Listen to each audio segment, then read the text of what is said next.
I'm sitting in Mr. Lewis's chair.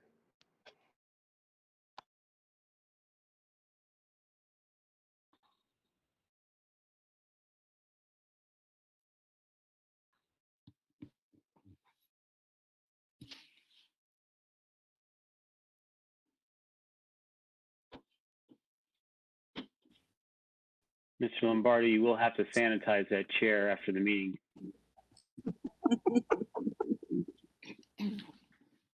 And the partition.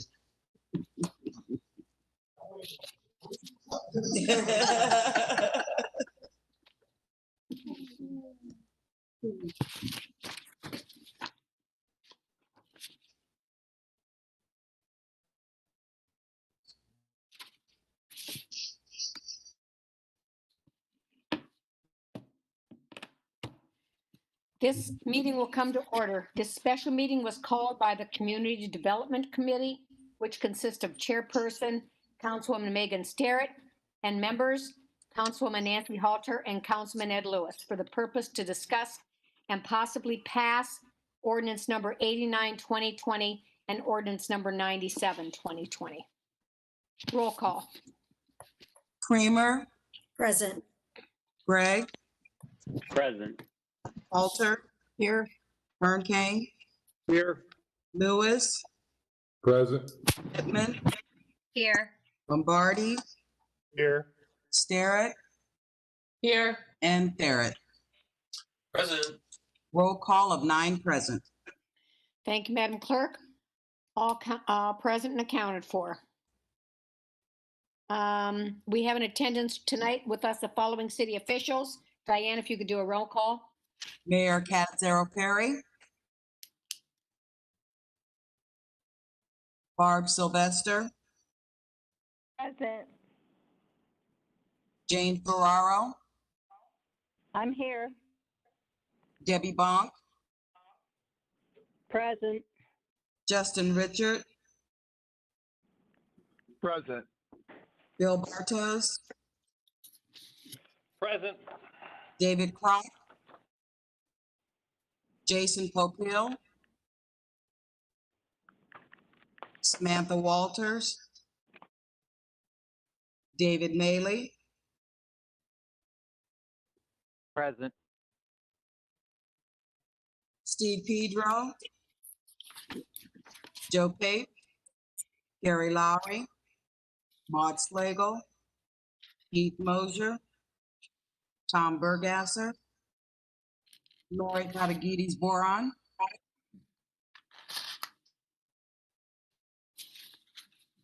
Tony Ulrich. Are there any other city officials that I might have missed?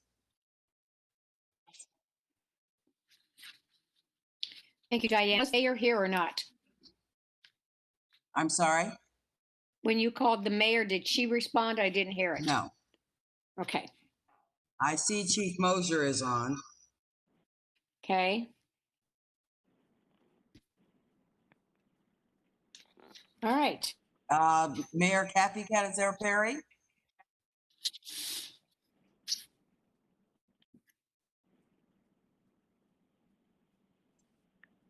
Thank you. I see her name, but I don't know. Mayor, are you there? Yes, Okay, I am. thank you. All right. Thank you so much, Diane. We're going to take remarks of delegations and citizens on the matter on the agenda before we move into the ordinances. Is there anyone from the community that would like to speak on this topic? If you do, please state your name and address. And please try to limit your comments to 3 minutes. Yeah, Madam President, Larry L.J. DeLuca, 2954 Veterans Boulevard, Southeast, Massillon, Ohio, Thank 44646. you, Mr. DeLuca. Nice to hear you, Madam President, and Madam Mayor, Diane Rowland, all the council members, all my fellow Massillon citizens. I have a problem with the Community Improvement Corporation. It may be a good thing. I've done some research on them. But the Community Improvement Corporation, I talked to one of the partners at the Massillon Area Chamber of Commerce, that being Miss Debbie Busby. She said she's new, she doesn't know anything about it, and I could use her as a scapegoat. I'm not using Debbie Busby as a scapegoat for this. She just knew and she has to get updated. My question is, why are we at this point at the Massillon City Council when some of the people aren't up to speed? That's nothing against Debbie Busby. I feel very great in talking to her. Also, same time, I talked to Rusty Kiko, Rudy Kiko, Peter Kiko, trying to find out about this deal. They didn't know. I guess I was ahead of the curve, maybe like the animal control thing that we got on. I also sent out a memo to a lot of the people and refreshing their memory of what was going on. I set a date, I think just a random date of September 25th, 2020 to end this 29 months saga. Madam Mayor has done a great job. She says she's done it with a lot of people. She doesn't like negativity by people, by Massillon citizens. She says the negativity, and then she uses that a lot, negativity. But I want to tell it sounds familiar, it should, if you listen to these Massillon City Council meetings. This is not negativity, but the real cold facts of what's been going on with the sale of Affinity Medical Center and what Mayor Cathy has pumped us up to believe, and we as Massillon, Ohio residents paid dearly for it, and we still are. Just briefly, I had to go up and look at all this stuff because nobody could give me information. I looked up the Community Development Corporation of Massillon way back when George Winkham was involved in this too. And the corporation formed for the following purpose: to advance, encourage, and promote the industrial, economic, commercial, and civic development of the city of Massillon, and following are contained within the township at Perry, Jackson Township, Lawrence, Bethlehem, and you get the idea. I just want to say that I think if everybody's on board, everybody should know it. It kind of scared me here tonight when Madam President said they may take a vote on it tonight. I think what we need to do before that is a full accounting for everything that's been going on. We had $25 million worth of stuff for $1. Where's the $25 million? And I do know that we gave these properties away for market value. And ending up here, Madam President, with your 3-minute time here, we sold a lot of this for 43% of the appraised value. One was K. Patel, $2,049,800, appraised value for $797,000. Now, money breeds money. That's a good one. I would have loved to have been into that one. Didn't have the money for it. Apostolic Tabernacle, $746,200 worth. Only paid $307,500. And I know Dr. Paulus. Okay, very nice guy. Paid 50% of $330,000 property. He paid what? $155K. The mayor did make out on I think the Habitat for Humanity. I just think that we need more people in the loop here before we proceed. Even the council members didn't even know what's going on here. Thank you very much, Madam President, and I hope we do not approve this till all members and the mayor makes sure that all members are well aware of what's going on here. Not everybody is in a loop. 88% of the people are not in a loop on this. Thank you, Madam President. Thank you, Mr. DeLuca. Is there anyone else wishing to speak on this topic tonight before I turn it over to Councilwoman Starrett?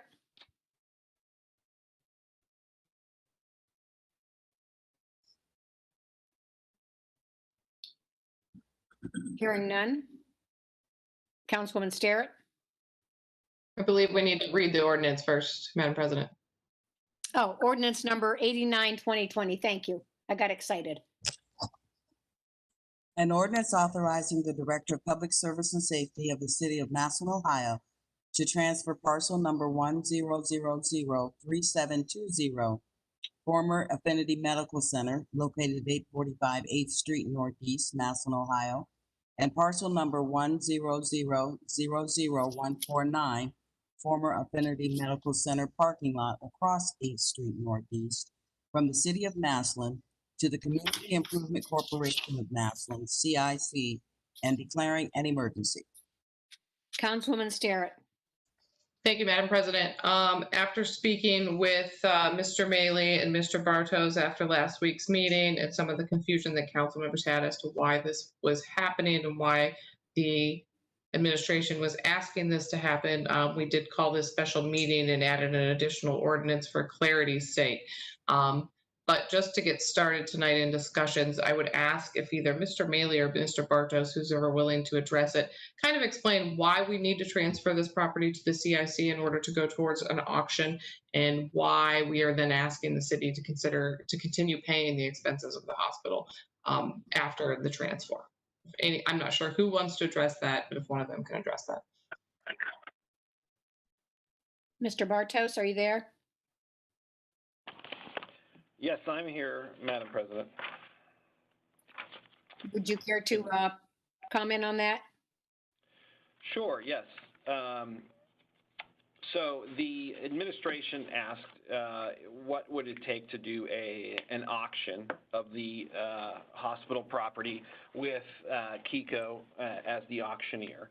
And looking into the applicable revised code sections and the applicable case law, it appears, based upon the law that applies here, that for an auction to be done by an auctioneer in this situation, it would have to be sold by and through the CIC in this instance. And so that is why we're looking at the transaction through the CIC.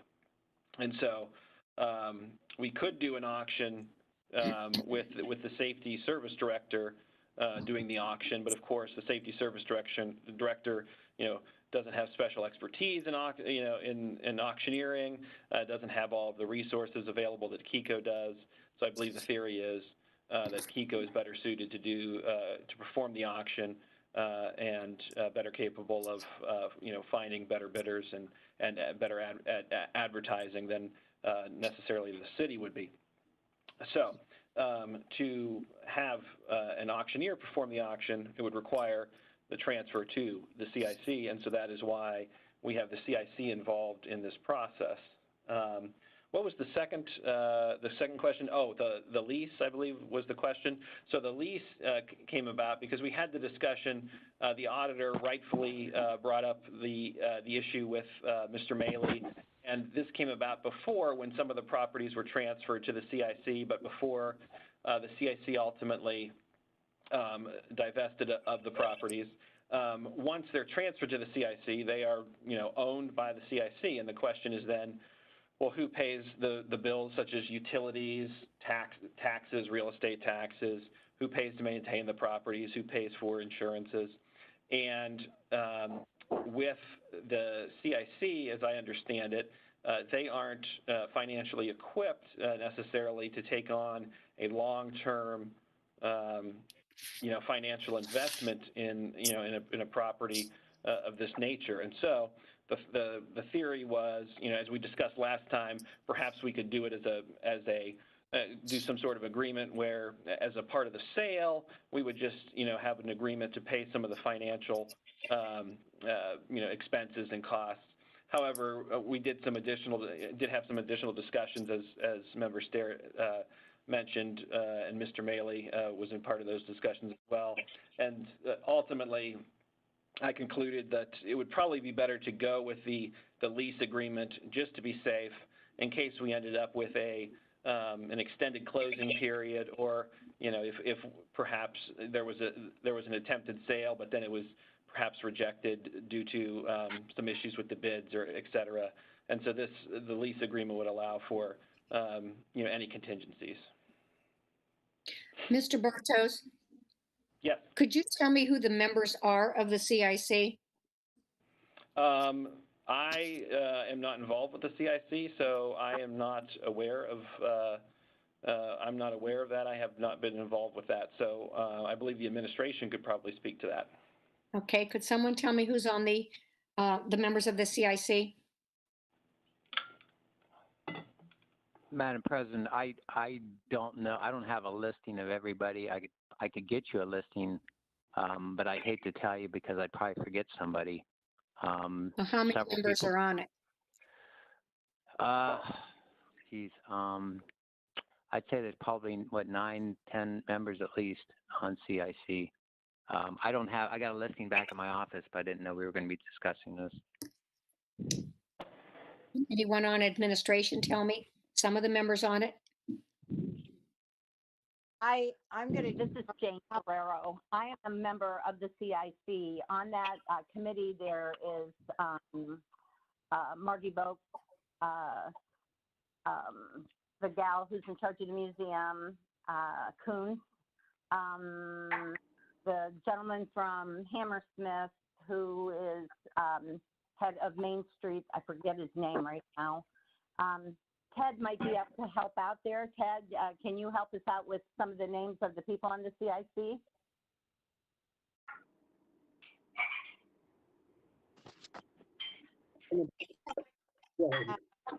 I can give you some names. Kim Ackerman, Philip Elam is the chairman, Jane Ferrero. Right.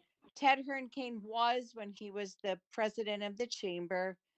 Lori Katagides Boron, Dave Maley, Alex Nicholas Kuhn.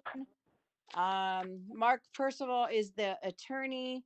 John Patrick Picard, Barb Sylvester, Margie Vogt, Doug Weatherby, and prior to that was, before his resignation, was Bob Yund. Thank you. Thank you very much. So, Councilwoman Starrett? Norm? So, Mr. Bartos, just to be clear, so you kind of told us a lot there, so I just want to try to make sure we have it all down.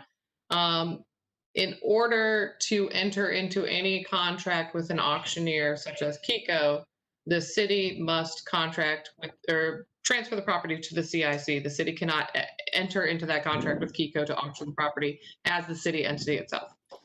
But the CIC cannot pay the expenses of the hospital, so the city will lease that property back in order to pay the expenses and take care of any maintenance and things on the property until the property is sold, correct?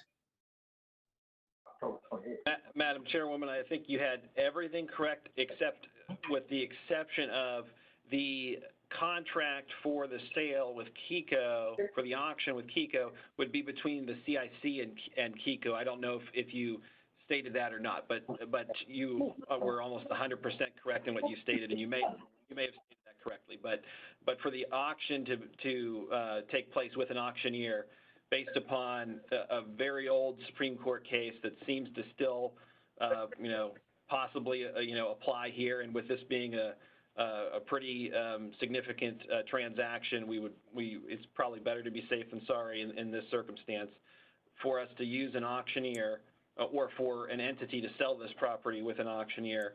The transaction through the CIC is the safest and the most appropriate way to go. Any questions for Mr. Bartos, the law department, et cetera? Councilman Starrett?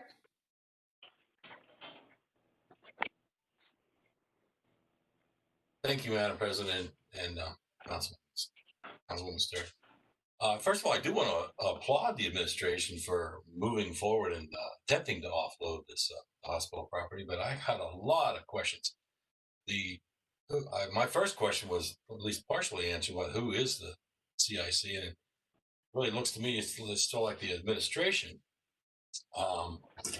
But the other question that's really bugging me right now, some of them is, I'm going to get this straight. Now, we are giving this property to somebody, and then we're going to lease it back, pay all the utilities, insurance, taxes, upkeep, and maintenance for. That's what we're doing now. How long is this going to go on? And I had a question from way back, actually. I understand that was the original deed ever, the restrictions ever figured out? Because my understanding was the Pocock family donated this property to be a hospital only many, many years ago. And if it doesn't, if it didn't remain a hospital, was supposed to transfer back to them. Has that ever been resolved? So I don't really see this right now as moving forward. It's more like sliding sideways. My observations, but I'd like to have some of those addressed. Thank you. Did anyone want to address any of those issues? The Pocock deed was resolved many, many years ago. And this is moving forward. In order for us to go to auction, it's not moving sideways, it's taking a step forward. And for those of you that are not familiar with the CIC, it's been around for a long time. I mean, when you go back to look who incorporated the articles, and let's see if I can find the names. I think George Wakeham was on the original George Wakeham. The Wakeham's father was on that the signage. And Mr. Hernkane, you can correct me if I'm wrong. But it's an arm of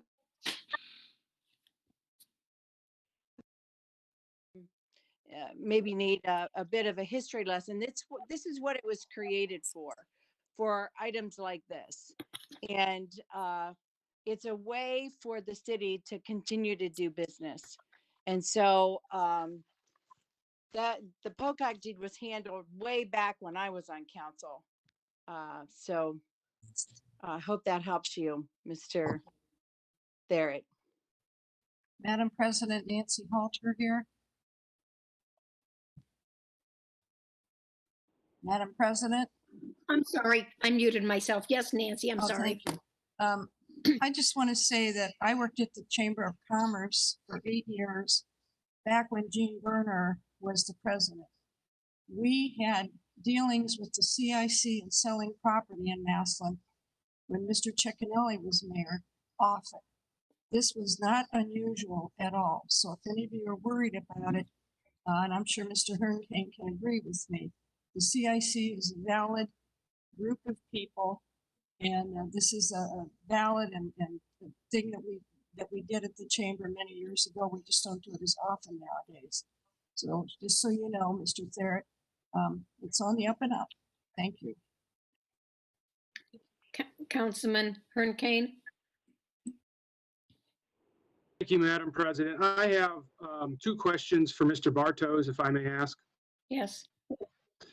Mr. Bartos, if we transfer this property to the CIC and then it is leased back, I've heard in prior meetings, folks say that, we would reserve the right to reject any bids that we didn't like or thought weren't what we were looking for out of this transaction. Who would make that decision then? Would it be the CIC Board of Trustees as to whether or not we would accept an auction bid? Madam President? Yes. Go ahead. Okay. Well, the purchase agreement, as I referenced earlier, would then be between the CIC and the auctioneer, Kiko, and thus the CIC would have to determine how it would want to decide whether to accept or reject any bids. Okay, so then my second question would be, would there be, when you refer to the sale or purchase agreement between the bidder and the CIC, there would be an additional agreement at that time, and that would be negotiated. I mean, who would be the legal entity for that? Would that be you? Would that be whoever the CIC uses as their legal counsel? That would, yeah, the CIC would, that would go through the CIC as well. Yes, that would go through the CIC as well. So any safeguard, go ahead, I'm sorry, go ahead. No, you were on the right track there. So any safeguards that would need to be in place regarding, I guess the only concern I have is if a person bids and purchases this and then doesn't do anything with it and it sits and we're limited in what we can do. Safeguards regarding, demolition bonds, or, if they don't use the property with its intended purpose in a certain period of time, there's time for an agreement to be hashed out to include those safeguards. But it sounds like our council, our role in this is going to be limited moving forward once we do these initial actions, right? It's going to be pretty much between the CIC and the auctioneer and the bidders. Is that correct? That is correct, but do keep in mind that the CIC has agreed to act as your agent, the city, by you, I mean the city's agent, for the sale of properties in this manner, and so they're acting on your behalf. They're acting in your best interest, and there are members of the city, or representatives of the city, and actually not less than 2/5 of the governing board of the CIC must be representatives from the city. that have to actually sit on the board. So they do have to act in that agent capacity in your best interest. But I understand the point that you're making. All right, I appreciate that. It might be helpful, Madam President, if we could, I know that there, documents exist. There is a CIC bylaws. There is a copy of the agreement back from 1970 between the CIC incorporators and the city officials at the time. Probably would be, if we could maybe get a copy of those documents that and send them all to everyone on city council that maybe aren't as familiar with the organization itself or what the relationship is between the CIC and the city. Thank you, Mr. Councilman Hernkane. Thank you. We'll see if Diane can do that for us. Councilwoman Littman? Thank you, Madam President. I have a question for Mr. Bartos. Are we able to write into our agreement with CIC that council the terms of the listing agreement? I guess when we had spoken in prior meetings, it was my understanding that we were going to mold the terms of that agreement with administration so that council was in agreement with what the terms would be, which would include some of what Mr. Hernkane just had indicated. If there was a bidder that we were not in agreement would be the appropriate owner of that property, even if they were the highest bidder, that responsibility could come back to council, or at least we could advise the CIC, these are the terms that are acceptable to council when they're doing the negotiating. I guess I was not aware that we were advocating all of the responsibility of negotiating that purchase agreement to the CIC with this transfer. I guess it was my understanding was going to come, they were representative of what this body decided was appropriate in that contract. Can you help me out with that? So you kind of broke up at the beginning, but I think I understand your question. I am not certain the extent to which I can say that, I mean, the transfer, the city, the council authorizes a transfer to the CIC and it becomes the CIC's property. To what extent you can, put limitations or provisions on that transfer, we're getting into kind of some murky, murky area there. We could discuss that at greater length, but that hadn't been discussed before. Now you're mentioning that wasn't your understanding before, but this is, a standard transfer to the CIC, as Member Halter mentioned.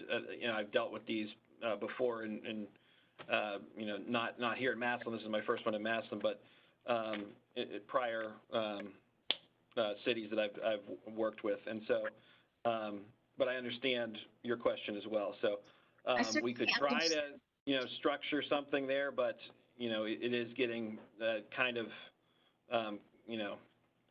we're getting kind of a lot of cooks. I'm not saying a lot of cooks in the kitchen, but, that's what the CIC is there for. They're there to act as your agent for the purpose of making these transfers.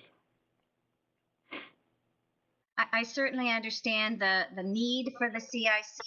What I don't understand is how that body can negotiate the listing contract, which would include payment of fees and terms of a contract that would involve some cost, and yet they have no ability to pay those costs. The city is responsible for those costs that are associated with that contract. I guess I would say one of them being if we would choose not to accept the contract or the highest bidder, there would be some costs that would come back to the city itself, but we would have no negotiating power to know what those responsibilities were. I guess that just raises a question to me as to how we can relay to the CIC what our, guidelines would be for them.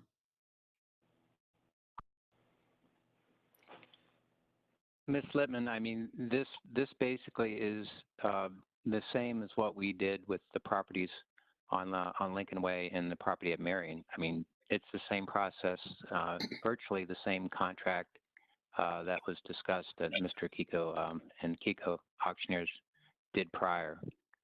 We were given a copy of that contract. We knew what that contract was when we transferred the property into the CIC. Do we have a contract that's already in or drafted between? We have a draft contract, yes. Am I the only one that thinks that we should be aware of that?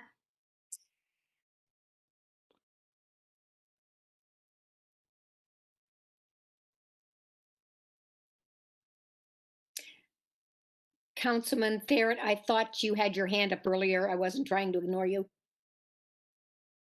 Yes, I did. I would love to see any contract. Thank you, Madam President. Would love to see the contract as well. Thank you, Mr. But I also would like to see what the resolution was for the deed restrictions years ago. I wouldn't have asked if I had known there was actually one. If that could be forwarded, I'd appreciate that very much because some friends have asked me about that. Thank you. Councilman Lewis?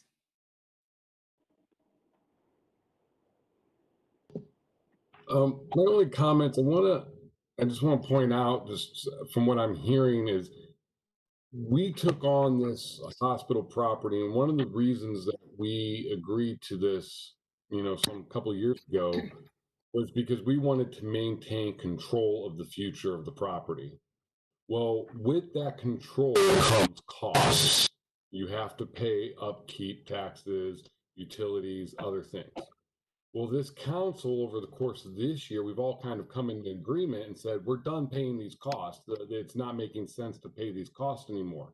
So we've presented this picture of wanting to unload the property. So now we're looking at an opportunity to try to quickly unload the property so we can put an end to the costs.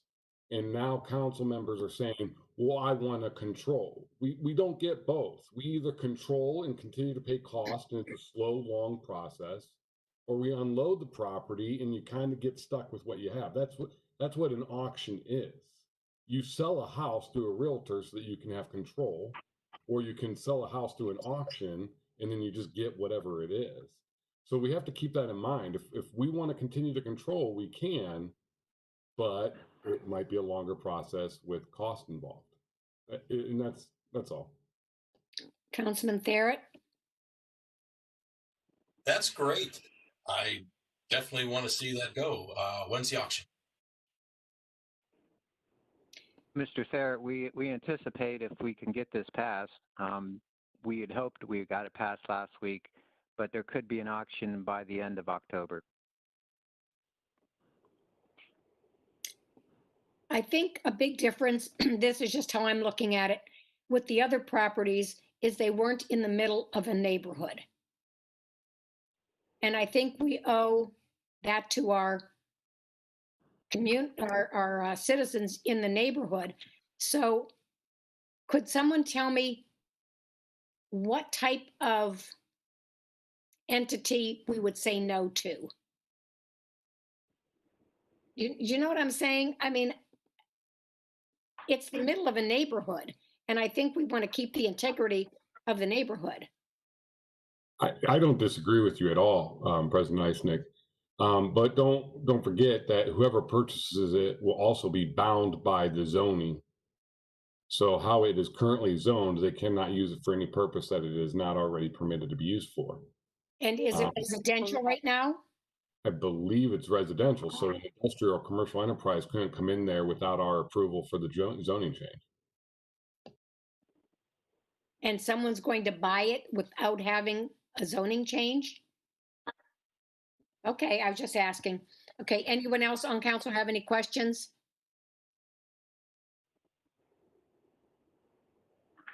Councilwoman Starrett. Thank you, Madam President. Obviously, we had some council members that still want to see some additional paperwork tonight. So I don't believe I'm ready to move forward on a vote on this one or the next one. So I do intend to probably just give this original ordinance number 89 second reading tonight, because I believe we're at second reading. But I want all council members to remember that Mr. Lewis has a good point. We want to be done with this property. All of City Council has stated that pretty loudly this year, that we are running out of funds to hold on to this property. And the longer that we push this, the longer it takes for Kiko to get this auctions up and running. They have to advertise for at least 4 weeks and then hold an auction. So the longer we go, the longer it takes for us to be rid of the property, and the greater chance the city is going to have to start using general fund dollars to hold the hospital and to pay the expenses. So I do intend to just give the second reading at this point, and that's it, second reading. Councilwoman Littman, did you have a question?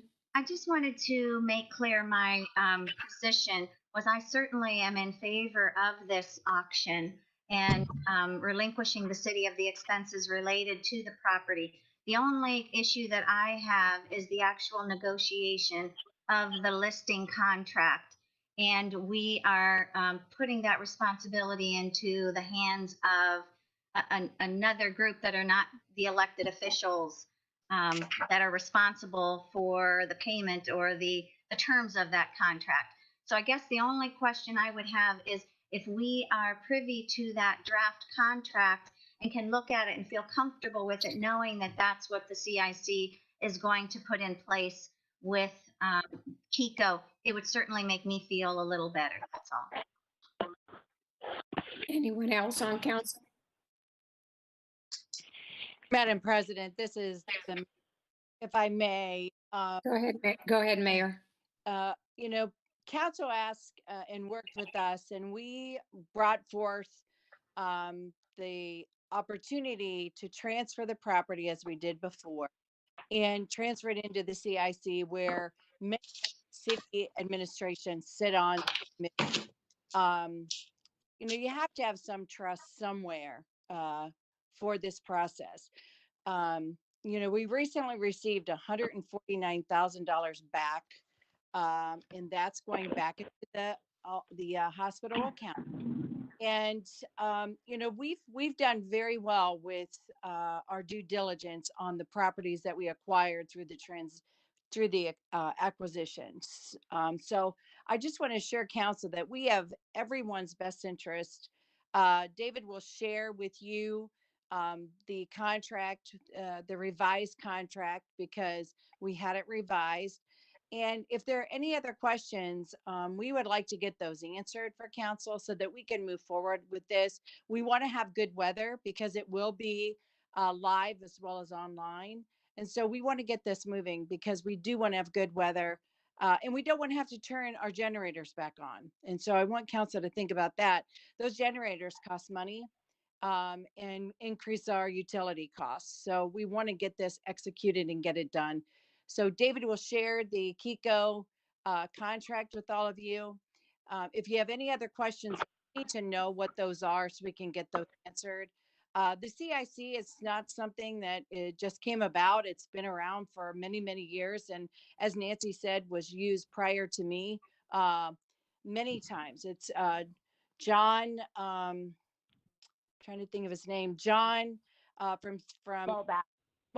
Thank you, Jane. John Malback was the chair for many, many years and recently resigned because he retired from his position at the insurance company. So I just want to assure council that this is a legitimate, as Nancy said, legitimate arm of the city and has done this for many years before us.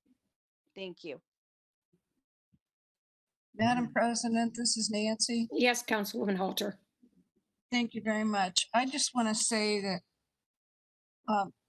I have a feeling some of the newer councilmen might not be informed of things that maybe they should do. And one of the things I notice is that so many of you come to council meetings with questions that could be answered if you would call elected officials and so forth before the meeting and find out your questions, and then we can have meetings and go through them smoothly. That's just a suggestion. Thank you. Thank you. Ordinance number 89 has received second reading. Ordinance number 97, 2020. An ordinance authorizing the Director of Public Service and Safety of the City of Massillon, Ohio, to enter into a lease agreement with the Community Improvement Corporation of Massillon, CIC, for parcel number 1003720, former Affinity Medical Center, located at 845 8th Street Northeast, Massillon, Ohio, and parcel number 1000149, former Affinity Medical Center parking lot across 8th Street Northeast, and declaring an emergency. Councilwoman Starrett. Thank you, Madam President. This ordinance goes hand in hand with ordinance number 89, 2020. So at this time, I will just give it first reading. First reading. Thank you. Yes. Ordinance number 97, 2020 has received first reading. Meeting adjourned.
Simon's on the bed. He's unresponsive. He's a bloated 300 pounds.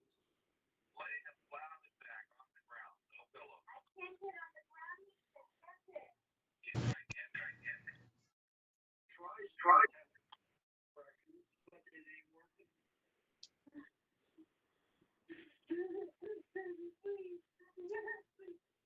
How much time do we have before the meeting starts?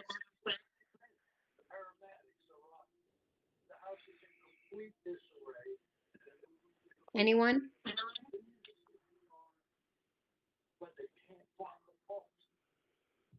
Asking, Claudia? When are we starting the meeting? Hopefully, I think the thing said 6:30. Hopefully, as soon as Ed gets on or everyone gets logged on, we can start. Okay. Quick break. I'll be back.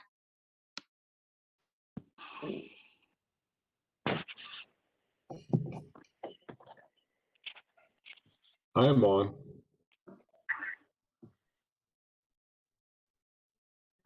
I think the only one that logged off and logged back on.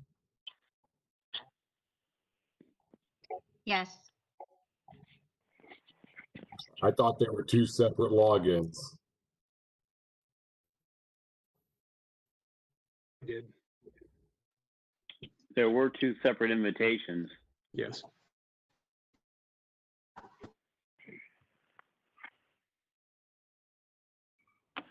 That's weird.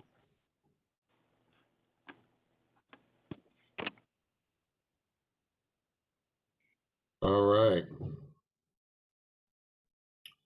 Well, Diane, do you want to do roll call then?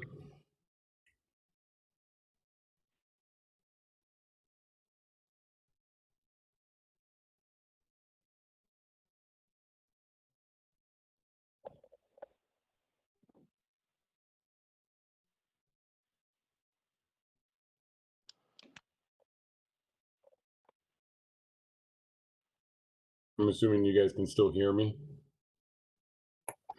Yes. Yes, we can. Yeah.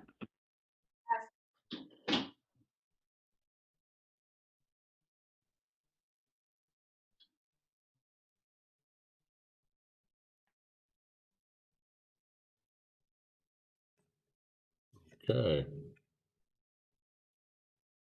Well then, roll call.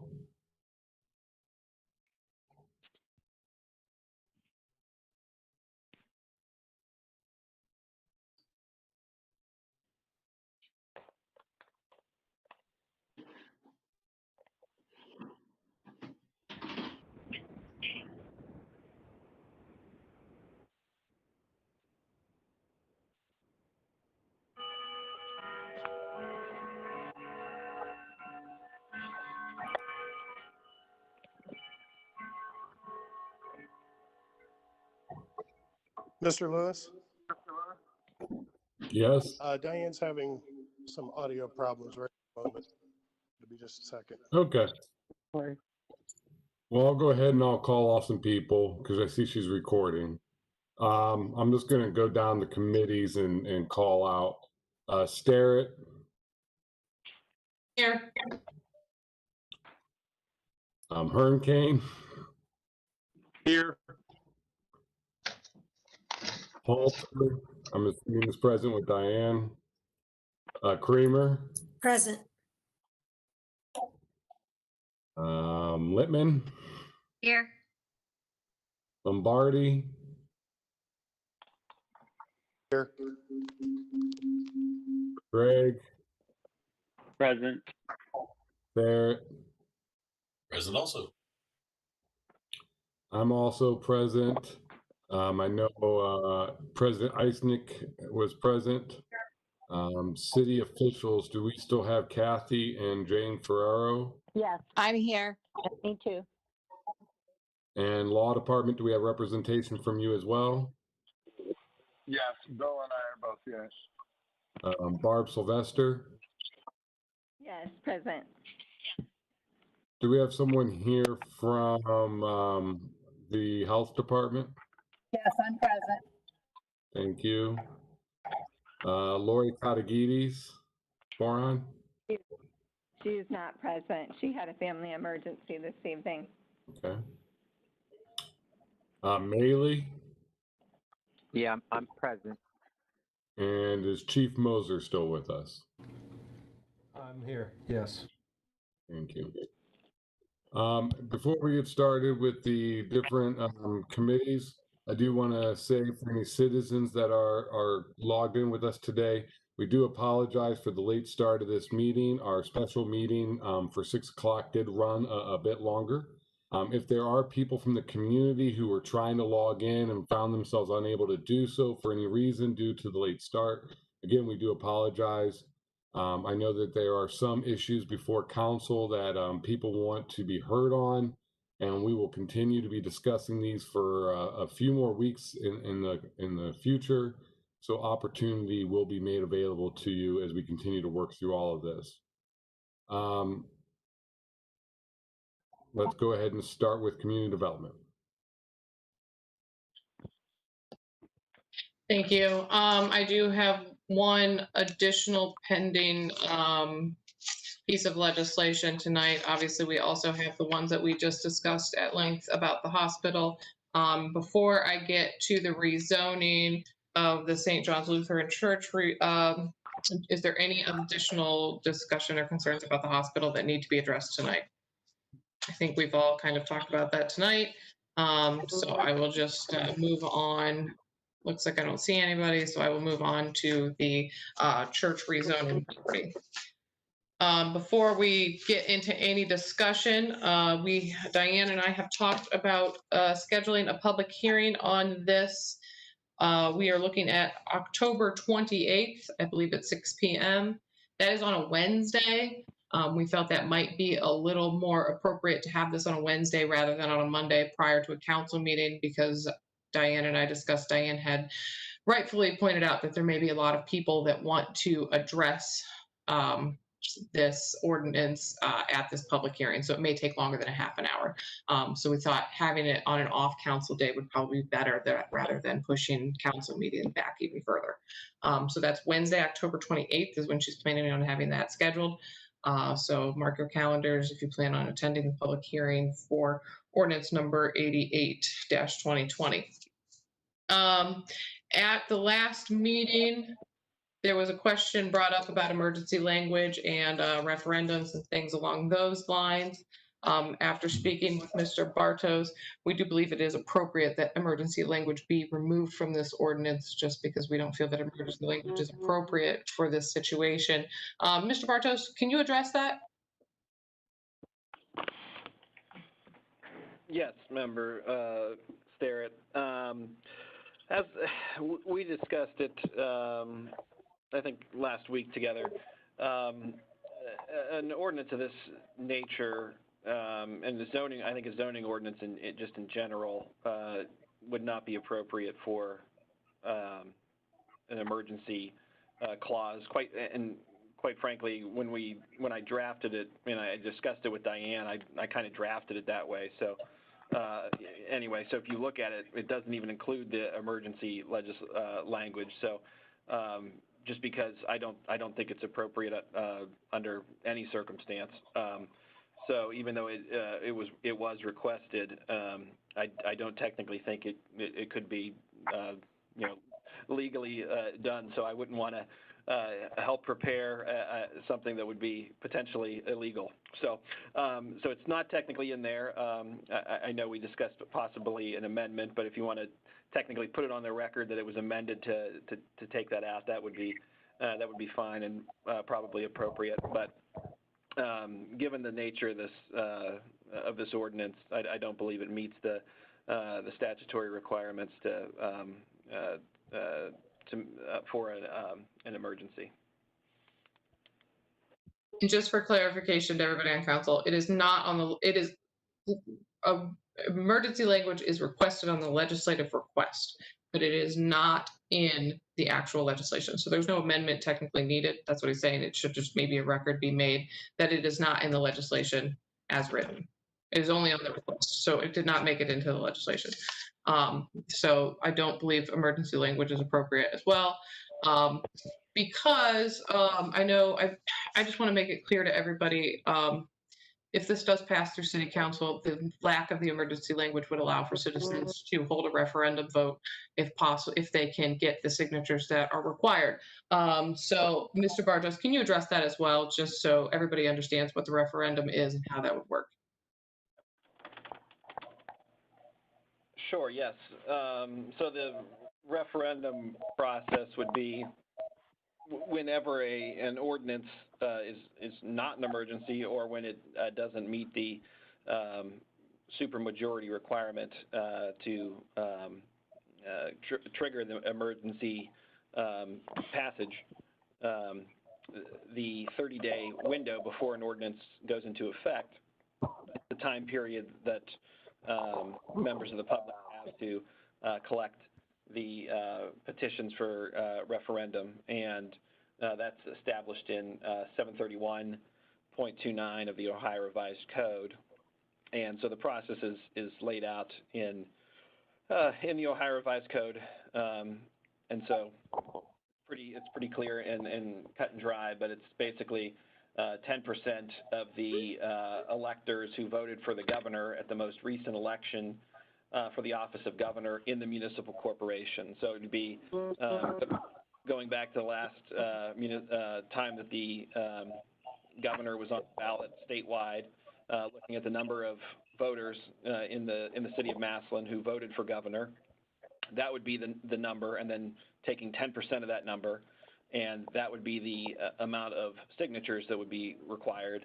And then those signatures would have to be filed with the city auditor within the 30-day window before the ordinance goes into effect. And then if that is filed with the city if those signatures are filed with the city auditor within that 30-day window, then the ordinance would not go into effect prior to a vote taking place of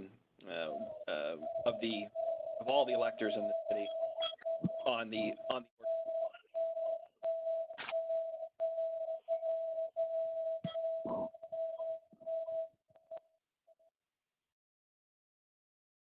If there's any other questions, I can answer those, but it's I think it's fairly straightforward. And like I said, 731.29. So any member of the public can easily look it up. And I think it's of all Ohio Revised Code sections, as member Starrett, I'm sure knows better than most, the Ohio Revised Code is clear as mud, but I think this one is one of the clearer sections. So. Any questions regarding that?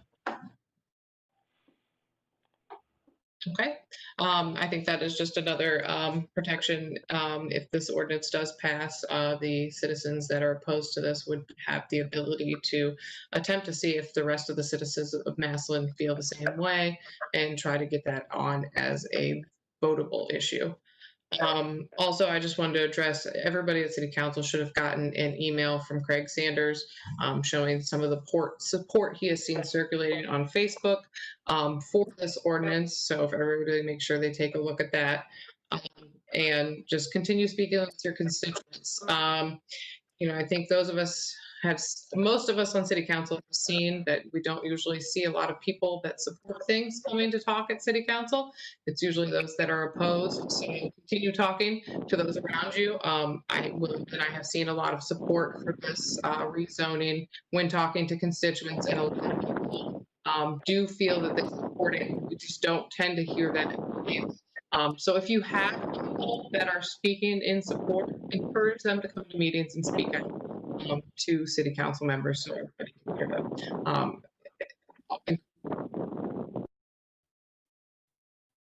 We like to really, Ed, you're shaking your head. Am I muting or something?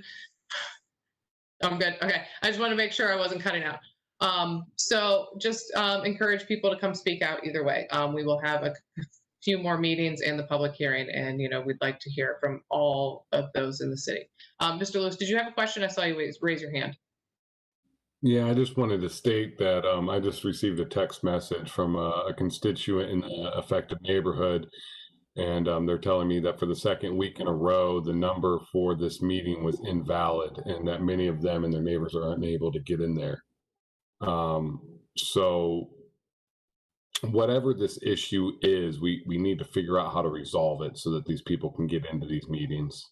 If it's happened 2 weeks in a row, I don't know what the cause is, but we need to look into it. Yeah, I do want to make sure everybody gets a chance to speak their mind on this issue specifically, because this is such a large issue in the city. So we do need to look into that and see why people are having trouble calling in. It seems like we have a lot of people that have called in now, but I can't tell if those are all administration or not. I see that, Diane, is it possible to give the number out now to those that are signed in that can possibly pass it on to those that are not signed in? Can you hear me now? Okay. Yes. Excuse me. I don't know what the issue is, but when I schedule the meeting, I simply copy and paste the meeting link. And as I sent it to Margie Bolt today, if you click on the link itself, it should automatically take you into the meeting. I did it 2 separate meetings today because of the special meeting and the work session. That way I have 2 separate recordings.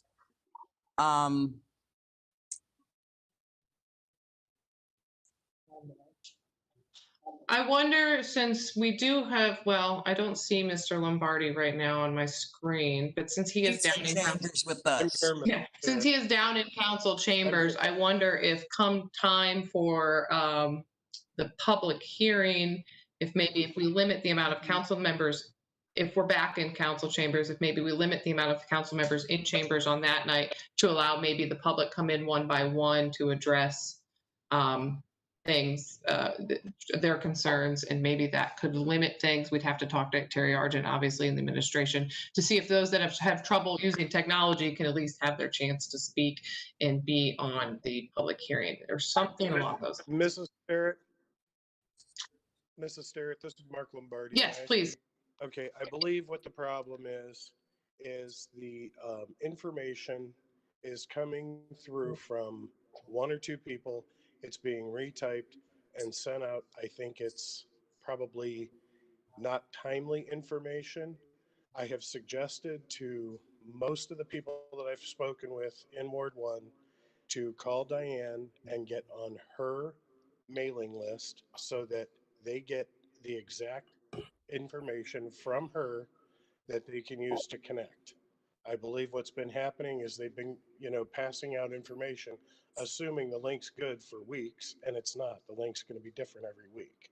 So they need to get on Diane's mailing list and get the information straight from Diane, not from a flyer, and they should be able to get right in, just like the rest of us do. Thank you, Mr. Lombardi.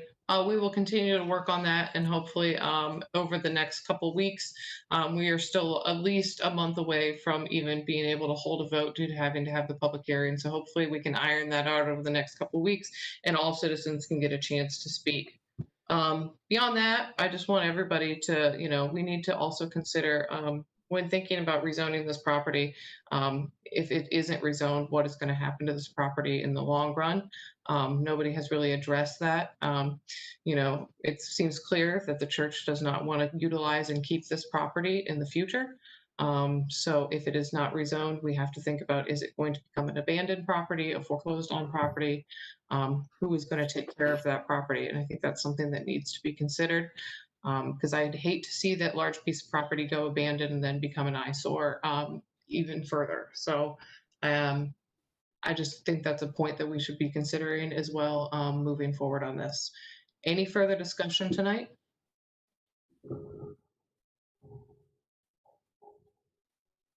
Okay. Seeing none, this will be up for second reading next week, and we will keep moving along. Thank you. Environmental. Nothing from environmental. Health and welfare. Nothing from health and welfare. Parks and Rec. Yes, I have one piece. Requested legislation from the Recreation Center, November 2020 membership drive, a 50% discount on 3 months and a 1-year membership.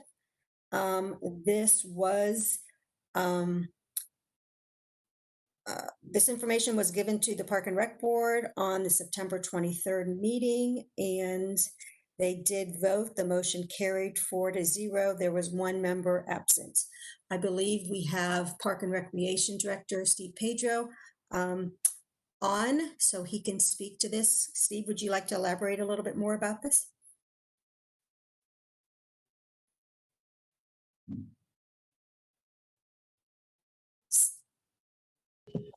He has probably been muted. If we would know the last 2 digits of the phone number he used, we could probably unmute him.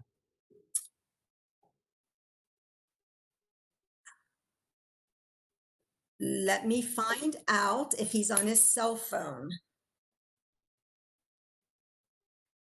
If he is, the last 4 digits would be 3525.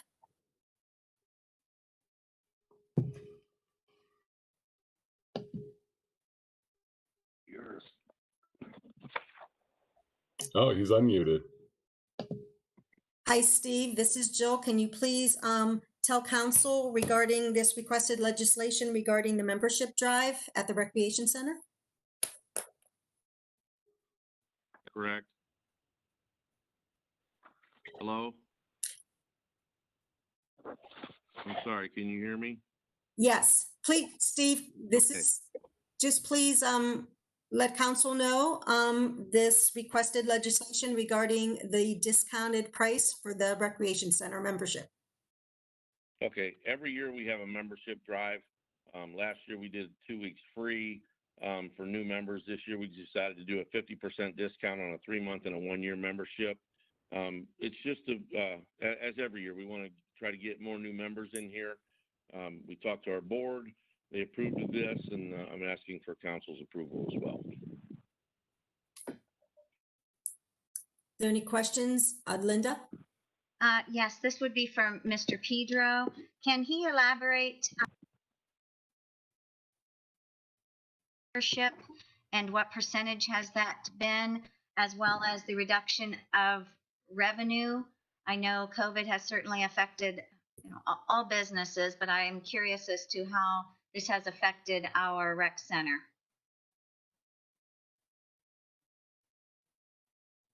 Okay, I didn't hear the whole question, but I think I got most of it. I can tell you when we opened up in June, it was extremely slow. Things kind of picked up in July, and the numbers for August are about 20% down from last year's August, which is pretty good considering what's going on. Our financially, our certificate was lowered, as you all know, by $500,000 because of our revenues. Right now we're getting some of that back, but we're not. I'll probably have a better reading on that at the end of September, early October, on where we're going to be. I don't think it's going to be that much. I'm crossing my fingers and hoping not. But things have picked up here at the rec center, though. I have one more question. Go ahead, Mrs. Littman. How will the membership drive be advertised and or promoted to the community? Through our Facebook, our website. Last year we rented billboards, and that seemed to be very successful. There's one on 21 and also one on the east between Massillon and Perry on Tusk or Lincoln Way. And that was very successful last year. We're going to go with the same thing this year and just keep pushing it to try to get more people in here. Thank you. Steve, also this is a request to be considered an emergency due to the membership drive. When does that drive start? Does it start November 1st? Yes, that membership drive will start November 1st. We have a little bit of time here. The only reason I asked for that is just to get going with it so I can advertise for it. Okay, thank you. Does anyone else have any other questions? Mr. Lewis?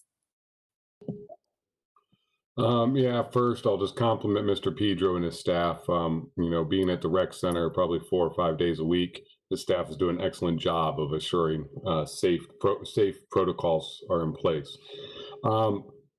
You had mentioned the law in income.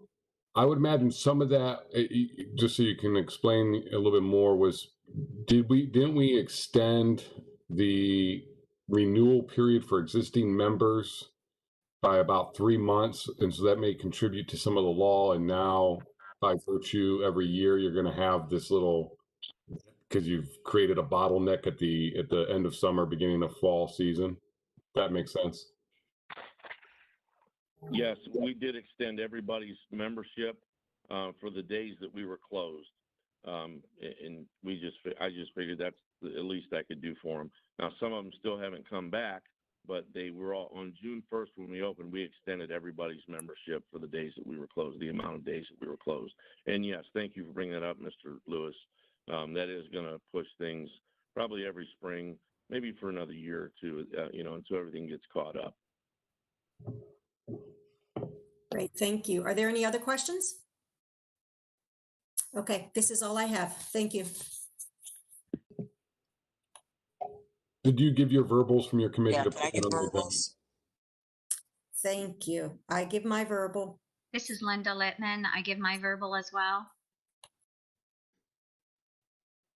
Mike? I'm looking for the unmute button. Yes, I give my verbal as well. Thank you. All right, police and fire.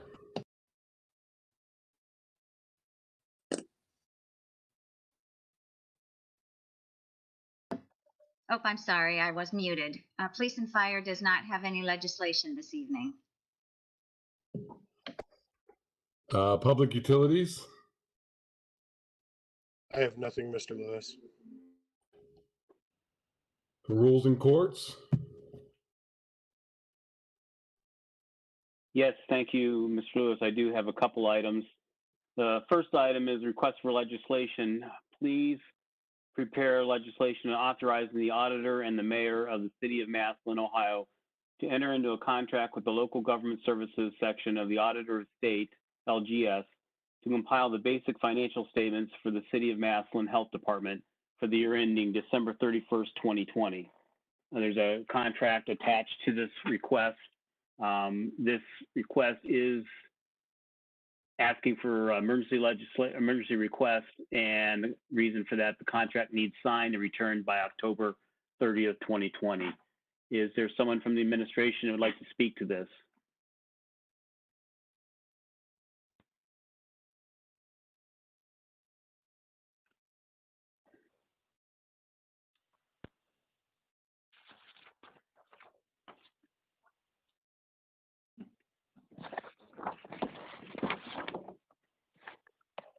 Is the auditor still with us? She might be muted. I need to know her number because I muted everyone because of all the feedback. Okay. Um, can we unmute Kathy and maybe she can help navigate that? okay. Or Okay. I'm sorry. Okay. Good evening, everyone. Greg, could you repeat your question, please? I just, excuse me, I just read the legislation, the request for legislation, Mayor, and I was asking if someone from administration can speak to this request for the contract with local government services with the auditor. Jane was going to answer that tonight if she's not on the call. She's here, but I don't know what number she's calling from. I muted everyone, Madam Mayor, to cut back on the feedback. Sure, sure. I don't She know is what number. 0471. 71. Oh, yep. Jane? Yep, I'm here. Okay. Thank you. Okay. LGS, they do our financials. It's from the state of Ohio, and they do the financials for the city. And last year, they made us separate the health department into a separate entity. So now we have to have a contract with the health department so that they will do their financials for us as well. They will be charging us $55 an hour, and it should be not to exceed about $3,300. So the mayor, the president of the health board, and myself has to sign this contract, and we have to get it back to the state to let them know that we accept their contract with us.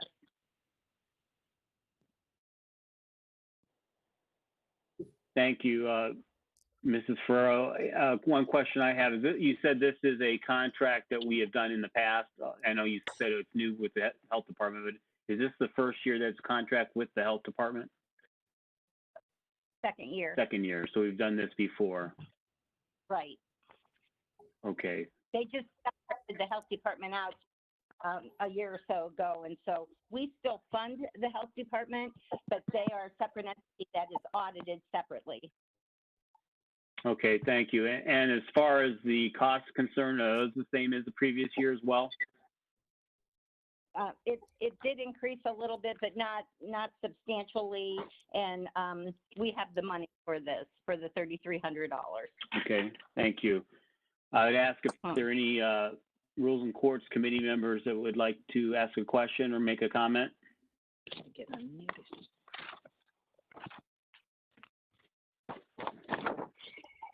Okay, hearing none, I'd ask if there's anyone from City Council, that other members of council that would like to ask a question or make a comment. Mrs. Littman. Yes, Mr. Gregg, the request for legislation indicates the attached contract dated September 18th, 2020. I'm assuming that date will be adjusted based on its execution date. As long as we sign it by their due date. I'm sorry, I missed that. We have to have it back to them by October 30th. We will date it appropriately when we sign it. Okay, thank you. Are there any other questions or comments? Okay, you have my approval, Diane, to add this to the agenda for Monday. Any other members? I give my verbal, Megan Starrett. I gave my verbal, Hernkane. All right, thank you. I have one other item.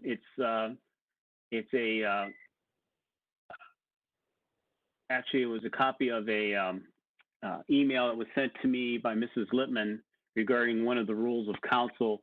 It's not currently in request for legislation format, which we will need to do that. But I just realized late this evening that it was sent to just the members of the Rules and Courts Committee, and I forwarded on to other members of council. Hopefully you had a chance to get that and perhaps read it.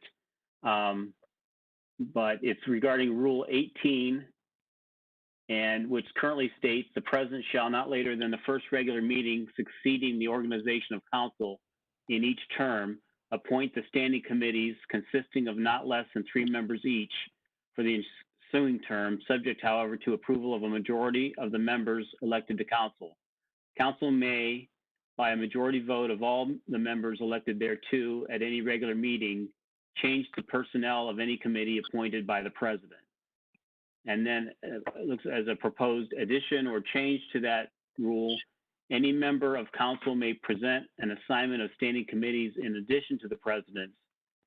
However, no assignment presented by a member of council shall be approved until after the president's has been voted upon.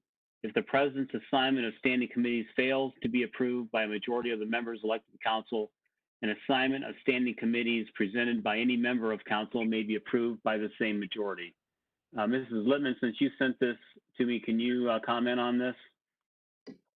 Absolutely. The only issue that we had in our prior assignment this past January was that as the original rule read, the president did not have an option to have her assignments. And as you just read, the rule says the president shall appoint the committee members, and thus her request or her assignment should have been voted on prior to any other requests or suggestions of committee members voted upon.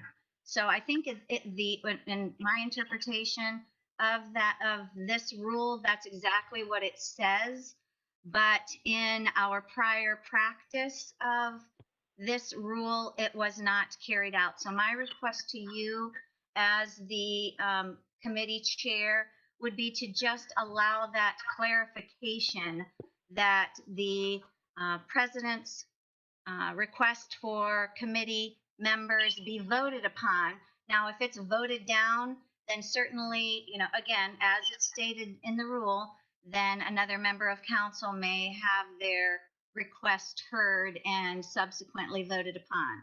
But my request is just to simply have that clarification to allow the president to have her or his, whoever the president is at that time, those committee member assignments voted upon. Mr. Gregg? I'm sorry, who? Mark Lombardi. Yes, Mr. Lombardi, go ahead. In the incident that Mrs. Littman is discussing, the president did present her committee assignments and even opened the floor for a motion to bring hers forth for a vote. No motion was made by any council member whatsoever. So it would have never been brought to a vote anyways. Mr. Gregg, this is Linda Littman again. I'm Yes. just suggesting that we clarify the vote to be to allow to occur once the assignment of the committee members by the president, because it doesn't say may, it says shall. So it's not, in my opinion, a changing of any of this language. It's just a clarification of the practice. So in that regard, do we need to add or change anything with this rule, or do we just need to, as a council, follow the rule? Well, I think that it's simply a clarification as requested in what was sent to you. It's basically just a helping along or a clarification of what the rule actually is. And I would certainly, even have the law director take a look at that language. And if there's any other edits that he would suggest to help us clarify that. Again, it's just simply allowing the vote to occur once the president has made those assignments. Now, as stated again, that rule does allow for, if it does not pass, then certainly another suggestion in assignments could be made thereafter. Mr. Third, I see your hand. Go ahead. Thank you, Mr. Gregg. My only question would be, how would you know? Is there any other suggestions? Would this have to come up in the discussions, or before there was a vote, so you would know whether to accept or reject the committee assignments? I tried to follow along with the rule, and I didn't hear any. Will we just follow Robert's Rules of Order during the discussion? I have a better idea, and go with that.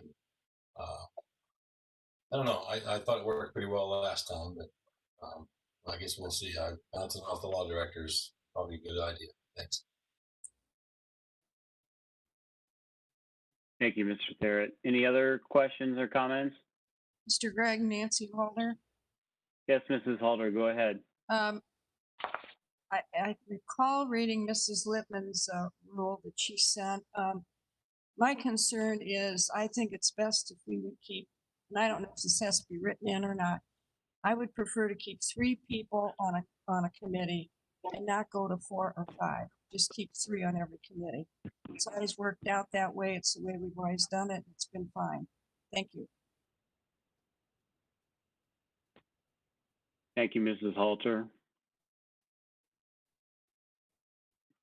Any other questions or comments? Mr. Bartos or Mr. Richard, are you still on?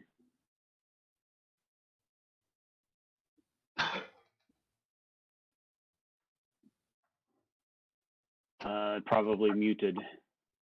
Oh.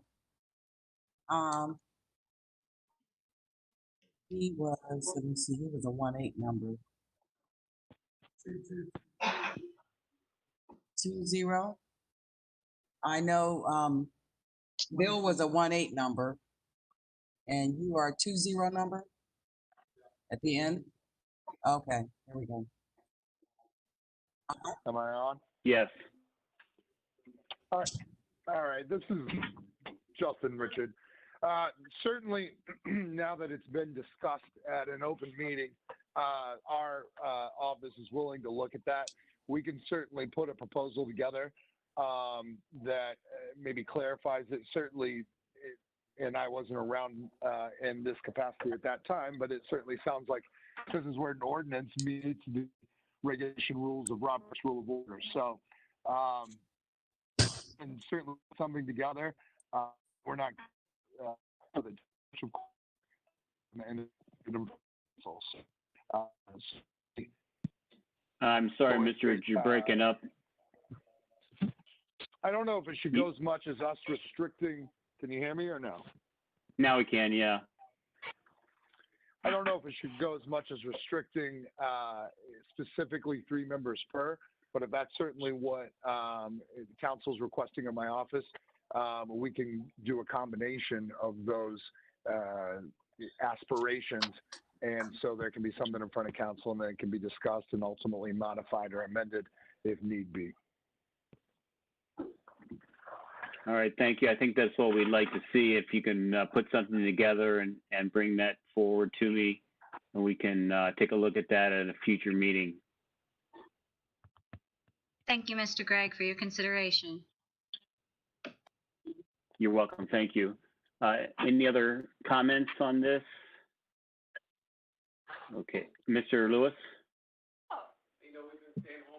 I was just going to say that if we're going to look at this whole process, it would probably would be worthwhile to also include in there something about distribution of the appointments that the president's going to be put forth would be made prior to that meeting. To expect the body of council to come to a meeting, the very first meeting of that body, see this list of appointments, and then be expected to discuss and vote on the same night is not practice that we typically hold. I mean, we even, don't even do that for our clerk.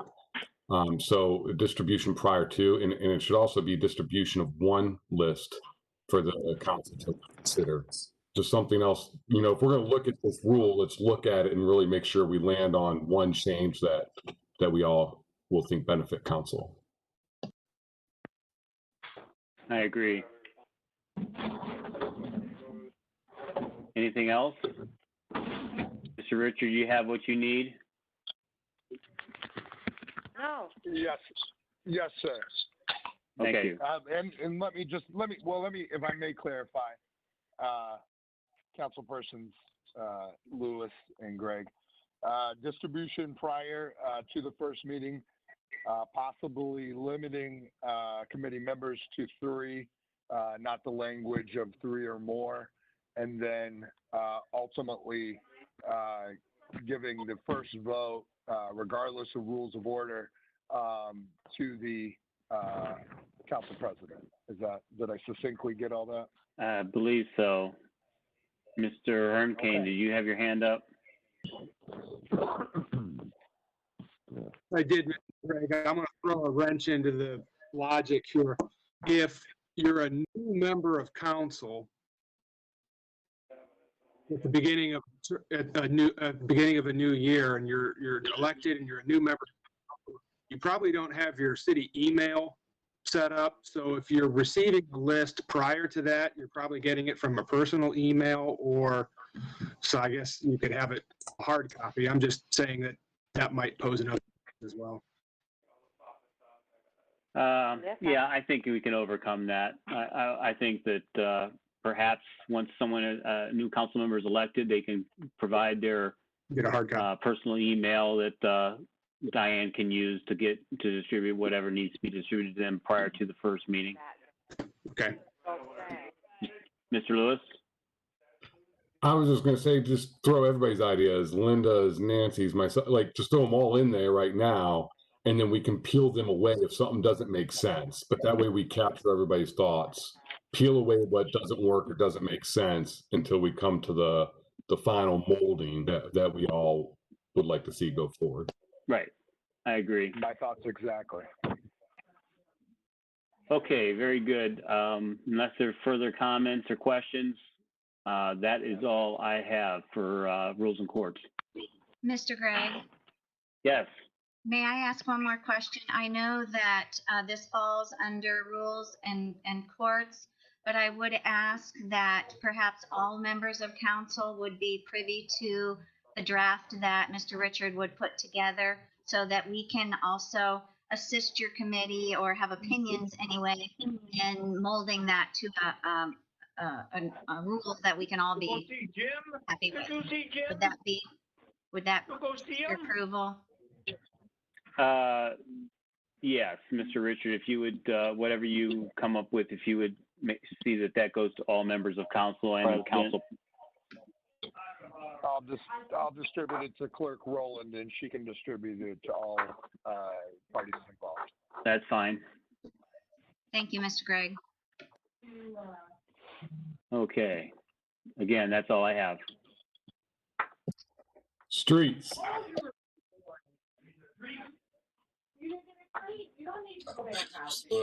Yeah, we have several.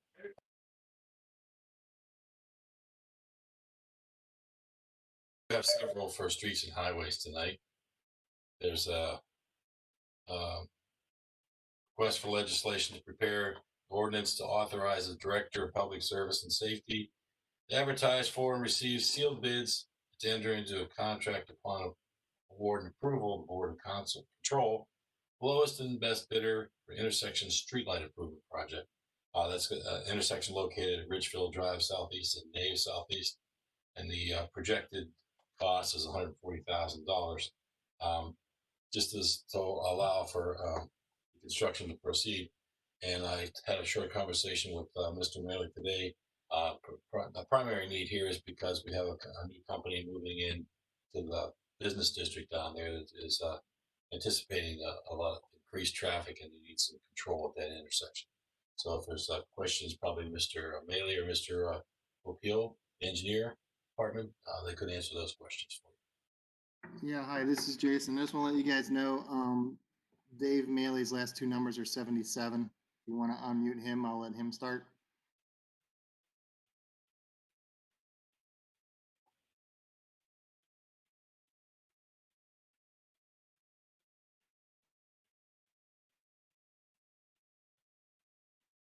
I'll go ahead and start until David can get on. This is the mayor. We would like to congratulate and welcome Mass Trucking. They will be moving into our city and building a new building.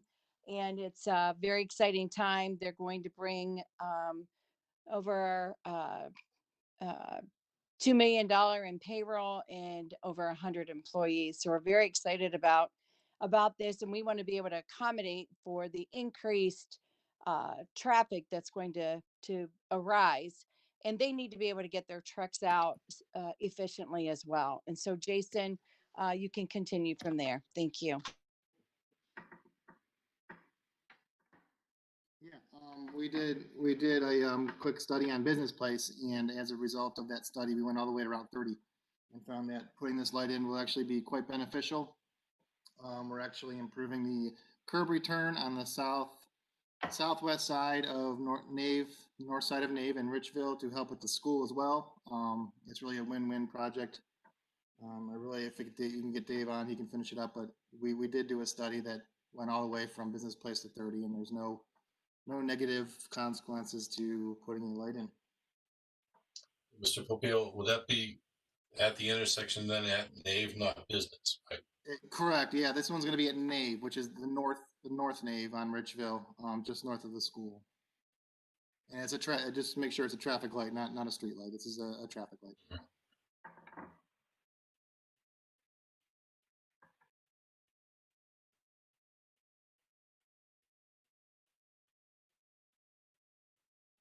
Sure. Any questions from members of council?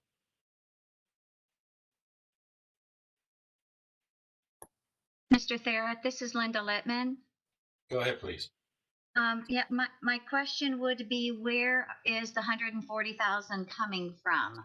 Is it in a line item that is already in our streets budget, or is it coming from carryover funds? That's my cue, Mr. Therrett. So I talked to Mr. Therrett before this meeting real quick to ask if we could do our things together. In the finance committee, we do have two pieces of legislation where we'd be pulling money out of TIFs in that area, and it would be used for this project. One of them is the Inn at University, and the other one, the name escapes me. I'd have to look at it, but they're both down in that area. Wasn't Superior, was it? Oh, Freshmark, maybe. Sorry, yeah. I date myself. No, I'm scrolling to find out.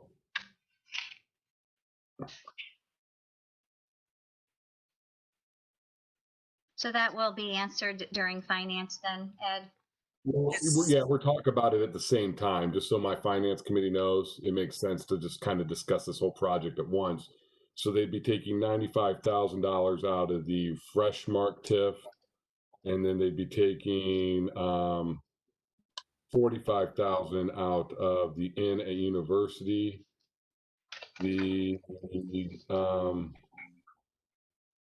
I'm trying to see. We have a spreadsheet here. Anticipated. Has 104,000 in it, and the university has, it looks like 80,000. So they both can cover it with those two. Thank you, Mr. Therrett. And I understand that they were projecting they would have it replenished within like 5 years or so. Mr. was talking about it, but I'll defer that to administration. I have a question, Mr. Therrett. Please, go ahead. Clarification again from Jason. If you are going Richville, going south on Richville, are you talking about a street light at the Nave Road going east in Perry Township? Or are you talking about a street light going west on Nave? East. Okay, so that's my concern. That intersection at Nave and Richville, from going west across from RG Drag, there is a lot of cars, there's a lot of traffic build up in the morning from the school, from the residents. And I've asked for a light for the past 4 or 5 years at that intersection to help the residents and help the students because it's very dangerous at that area. But we're getting a new business coming into town, and we're going to be putting that street light at an intersection for that business and not the residents. So I'm a little confused because that intersection on Nave Road going into Perry Township, because I believe that's all Perry Township, that portion of Nave Road, we're putting a street light there. And I'm just trying to understand the thought process at that Nave Road instead of the one going west. Can you help me out here? Well, all I can say right now is that the study we did will improve that intersection that you're concerned with as well. We did look at that intersection. If I could tell Diane, Dave Maley's extensions has last 2 numbers of 77 and Barb Sylvester's 02. If you can unmute them, they would be able to elaborate a lot better than I could. Because a couple years ago, Greg McHugh was talking about a possible roundabout because the traffic is so bad there instead of a street light. He was I'm sorry to interrupt. The roundabout was at Nave and Erie. That was where the traffic issue was the biggest concern. That was where the roundabout discussion was looked into. If it was Erie and Nave and Richville, yes, I was unaware of that one then. Yes, it was. It was on Nave and Richville. So I guess I'm a little, I'm scratching my head here, trying to figure out the thinking process on that location for a new business soon to come. I'm trying to figure out how that's going to help us right there on Richville in the morning and in the afternoon.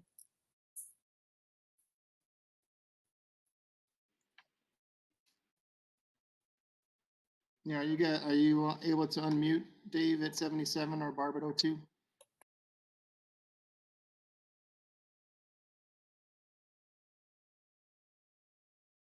I'm getting text messages from them saying they can't get on. What were those numbers? 02?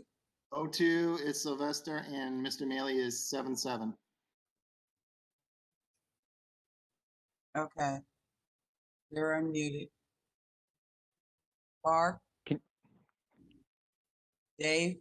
Hello, can you hear me? Mm-hmm. Oh, can you guys hear me now? Yes. Go ahead. Go ahead. Okay. Ms. Kramer, I don't know, can everybody hear me now? Yes. Yeah. Oh, okay, great. Okay. Just to go back to a couple points that have been made. Ms. Kramer, with regards to your issue, and I'm pretty sure that the roundabout was the discussion Jason had mentioned was on Erie and Nave, is when we discussed a roundabout. I don't think there was ever a roundabout discussed on which I call Nave West, as I think is what you're talking about, that intersection. The mass trucking, and there, I just wanted to bring up another issue. And Diane, if you have somebody on the phone that's the last 2 digits of 08, I think Mr. Mask, Kevin Mask, is supposed to be on the call too. He would like to say a few words, but one of the issues that we did have with regards to the potential bringing in a trucking firm was the more traffic with trucks going in and out of that location. We Yeah. did do a traffic study, as Mr. Popeil did say, but we thought that the Nave Road East was a better location for this specific needs of the trucking company. And it also addressed some of the issues with RG Drag because their buses go in and out of on that road specific too. So we thought it was really a benefit to not only the new business, but to RG Drag and the citizens of Massillon.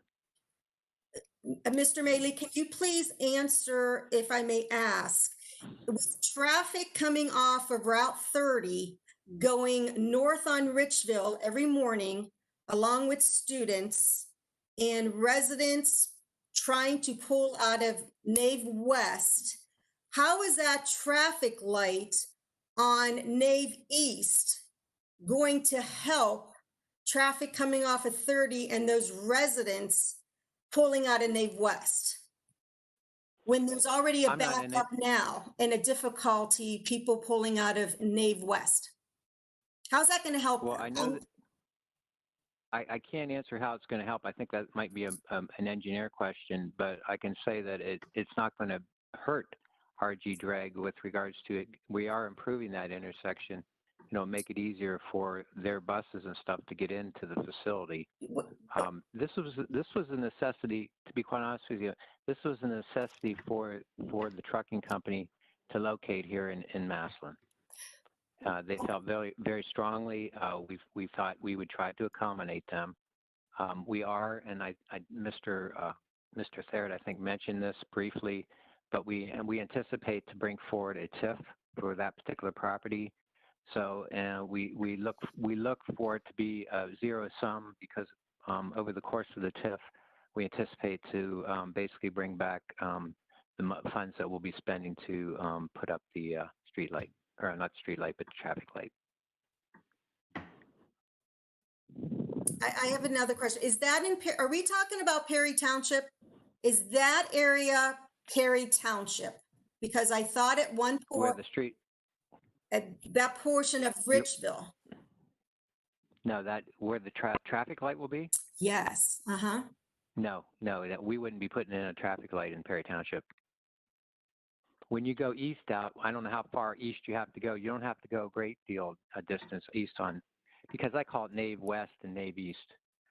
Basically, you don't have to go too far out there to get into Perry Township, but yeah, the intersection is definitely in the city of Massillon.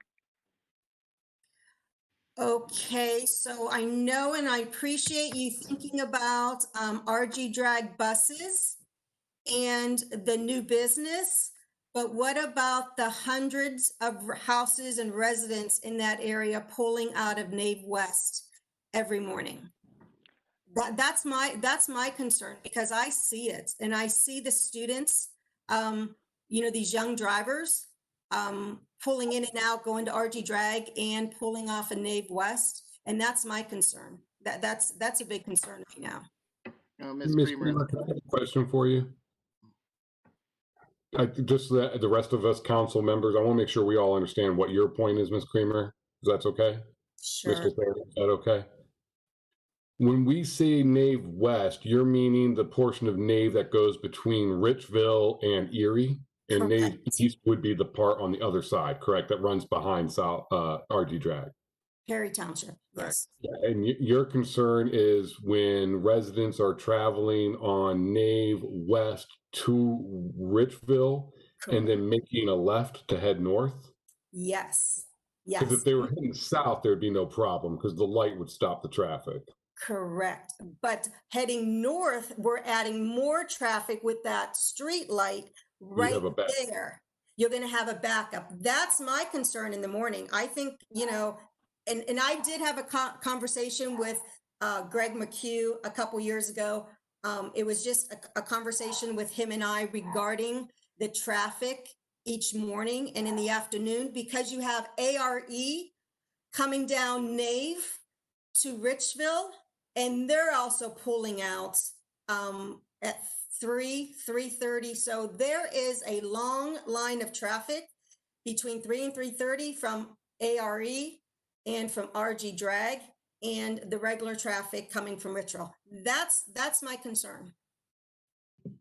follow-up question. Do we know how many residents make that travel pattern? That because there's only one residential neighborhood that would be located there, correct? 2. Legends. St. Andrews Which Estates would be and what would be the other one? University. University has two entrance and exits, one on Richville directly and one on Nave Road. Okay, thank you.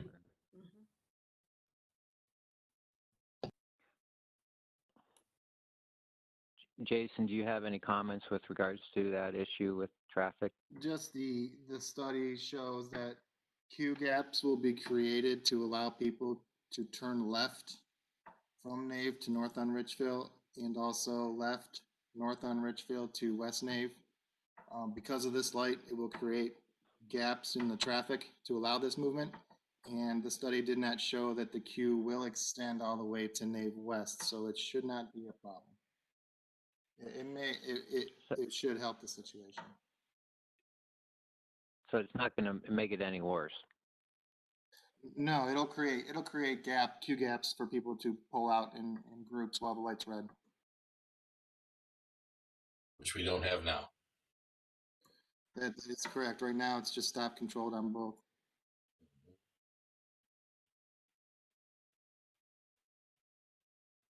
Is there any other questions or discussions on this, please? Mr. Barrett, Yes.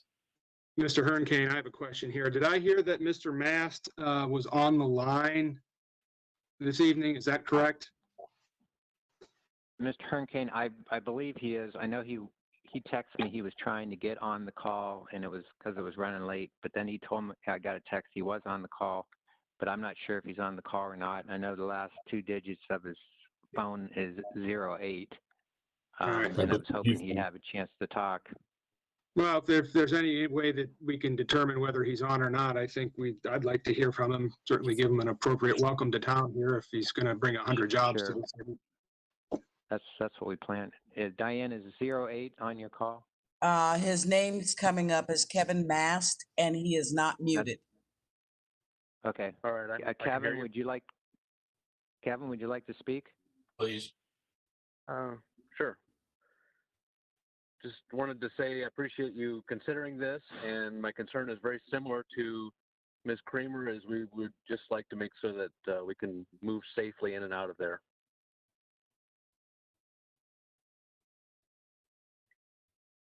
Kevin, can you hear me okay? Speak a little bit? Yeah, we can hear you, Kevin. Could you speak a little bit about your company? So we're a refrigerated trucking company, and primary customers are actually located right there in Stark County and neighboring areas. And we see the best move for us is to get closer to our customers down the street. You mentioned Freshmark as one of the customers, and we want to provide a better service for them. And that's a good location for us, and we want to be able to do it safely. Did any council members have, Mr. Ferradono, did any council members have any questions? I have a question, Mr. Hernkane here, of Mr. Mast, if I may, or Dave, you can. Where is the business going to be located? Is it going to be in the Nova East Industrial Park there off a Business Place? Yes, it is off Business Place. I'm sorry, go ahead, Kevin. Yes. Yeah. Okay, in the industrial park, not away from the intersection, up and east a little bit, correct? In the industrial park there, got it. All right, thank you, appreciate it. It's off Business Place. When you turn on Business Place, if you're heading north on Richville and you turn on Business Place, it's on the north side. It's a 30-acre lot, I believe. 30 acres? Okay. Yeah. All right, thank you.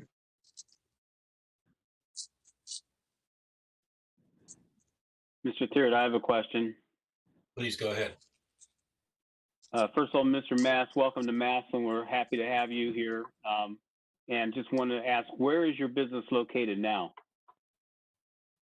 We have, our primary location is in Millersburg, and we're currently renting a small facility on Southway over in Canton.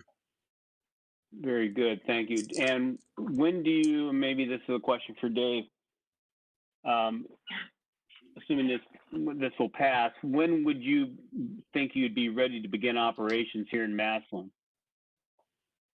So we've been discussing with Beaver and expecting to be starting in the spring, hopefully be able to move in the first stage, which would be maintenance and a wash bay in about a year.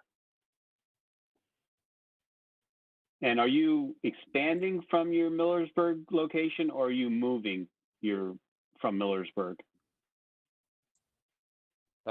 We would start off by moving from the Canton location and then expanding from Millersburg. So a little bit of both. Very good. Okay, thank you very much. Welcome again. Thank you. I have an additional question, Mr. Therrett. Please, Jill. Go ahead. Mr. Mass, can you tell me, are you going to have, you can have 3 shifts that are working around the clock, or is this going to be just, 1 shift, 2 shifts, just for the expectation of these 100 employees driving down Richville, pulling in, just to get some idea? Maintenance wise, we expect to be 2 shifts, and trucks and drivers running in and out will be heavier in morning and evening hours, but we're a 24-hour operation.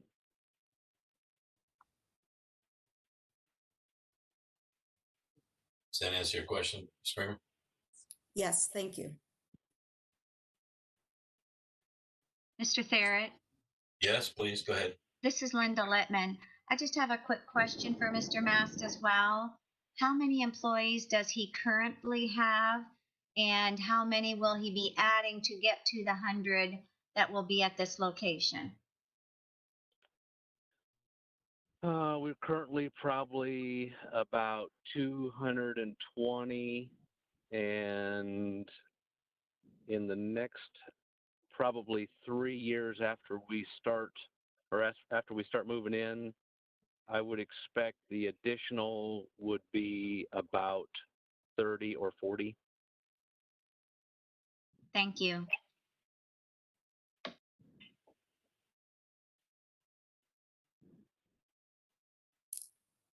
Mr. Mass, I'd like to say thank you also for considering all this and being here tonight to answer some questions for us. If there are there any other questions, I should say, from council members?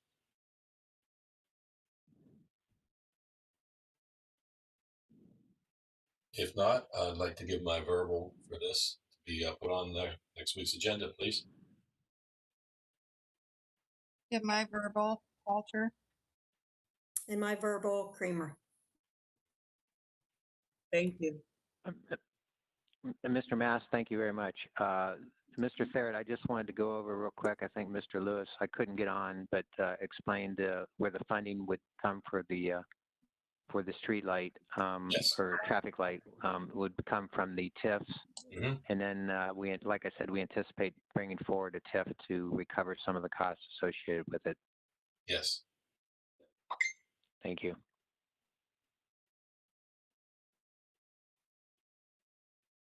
Mr. Lewis? Or should I just continue?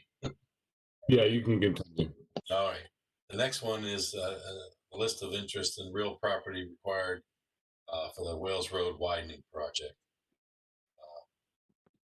As you can read through that, these interests are not included in the resolution we just had. It's due to the status of the negotiation process at the time the resolution was before council. However, the administration has since not been able to acquire said interests via the negotiation process.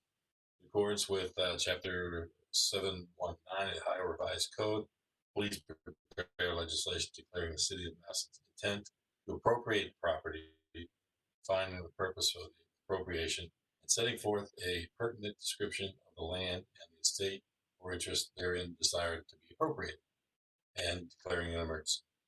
This is just done to avoid unnecessary delay in the project schedule, and I believe Mr. Copio would address any questions on that one also. Yeah, I'll defer this to Mr. Bartos, since I only have like 2 hours of Ohio law under my belt. He's got a little bit more. Mr. Bartos, then, if you would.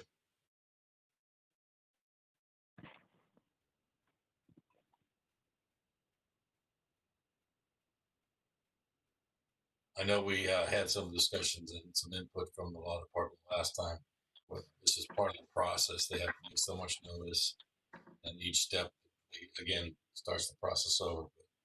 Invite Mr. Bartos to make it official.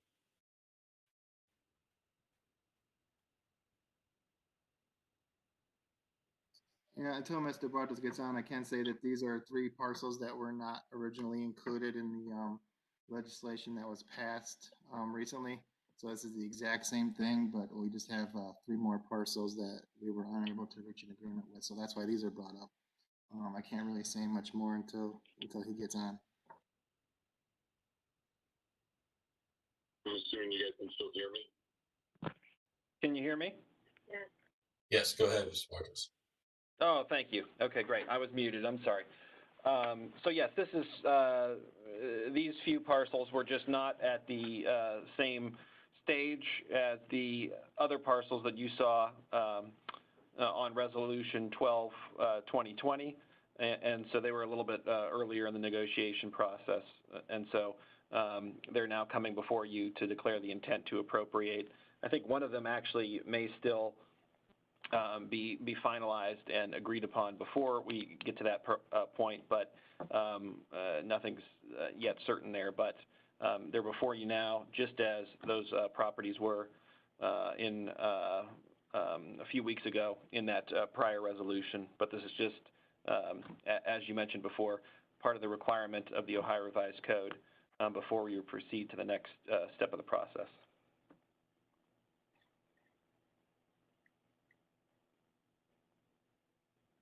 Thank you, Mr. Bartos. Any questions of council?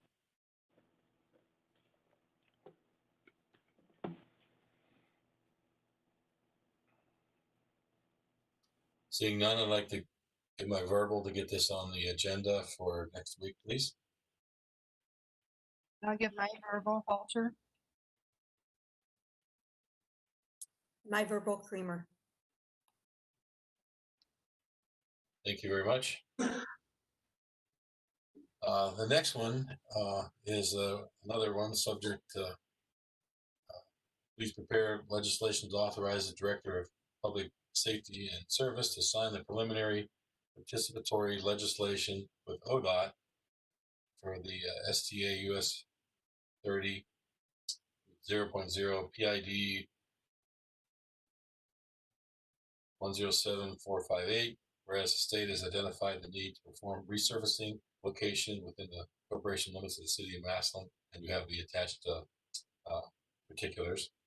Per section 5521.01 Ohio Revised Code, the Director of Transportation is required to request and receive legislation from municipalities prior to making any necessary repairs to state highways within the corporate limits. The state shall assume and bear 100% of the cost of the improvement. And also, this is considered an emergency to get through, and it's just requested from ODOT. Any questions of council?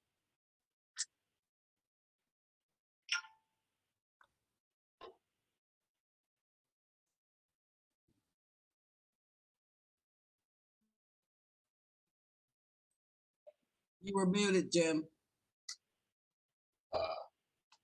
Well, I don't hear any questions. I know we've talked about this a little bit before. It's just a matter of, I guess, public courtesy to allow the state to come in here and do the work. So if there's no further questions, I would give my verbal to get this on the agenda for next week. I'll give my verbal, Halter. My verbal, Creamer. Thank you. That's all I have. Nope, one No, more. you have one more. Yep. One more. Please prepare legislation to authorize the Director of Public Safety and Service to sign preliminary participatory legislation for ODOT on 93. So this is the same sort of thing, but this one, there will be 20% cost share by the city for the project. And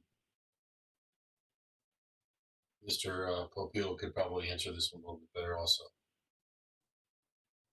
Yeah, this is ODOT's repaving State Route 236, which is First Street Northeast. And it will be from Lake Avenue North to the limits, which is roughly 1630 First Street Northeast. It is a 20% cost share. We estimated at about $100,000, so our cost would be 20.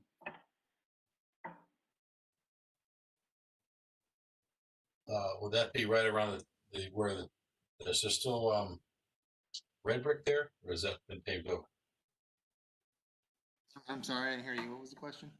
Is that where right around the city limits there? There used to be brick under there.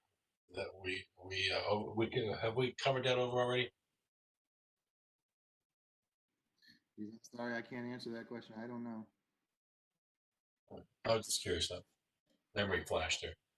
Are there any questions from council? Yeah, it's all asphalt.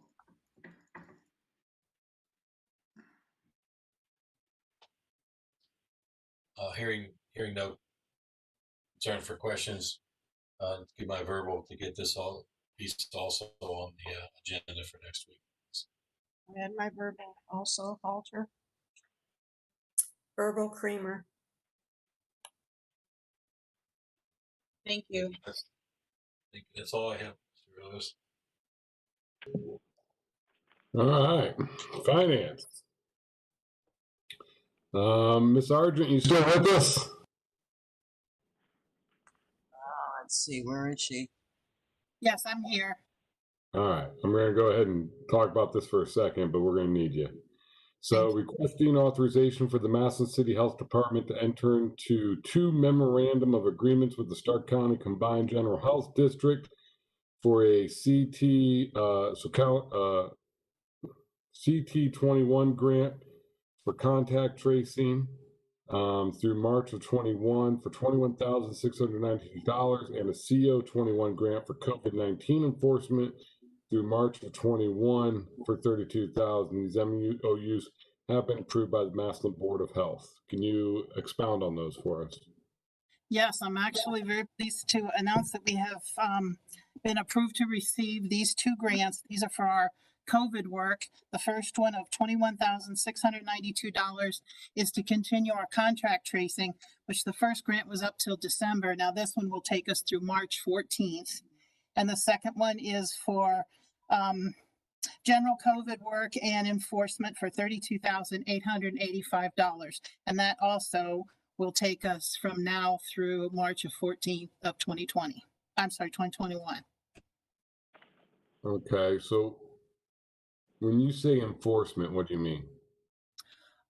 We have to go out when someone calls and makes a complaint, like there's a party going on or that there's going to be a rally. For example, there was a rally this Saturday and I had to go out and check it to make sure people were masking and social distancing and obeying the rules, basically.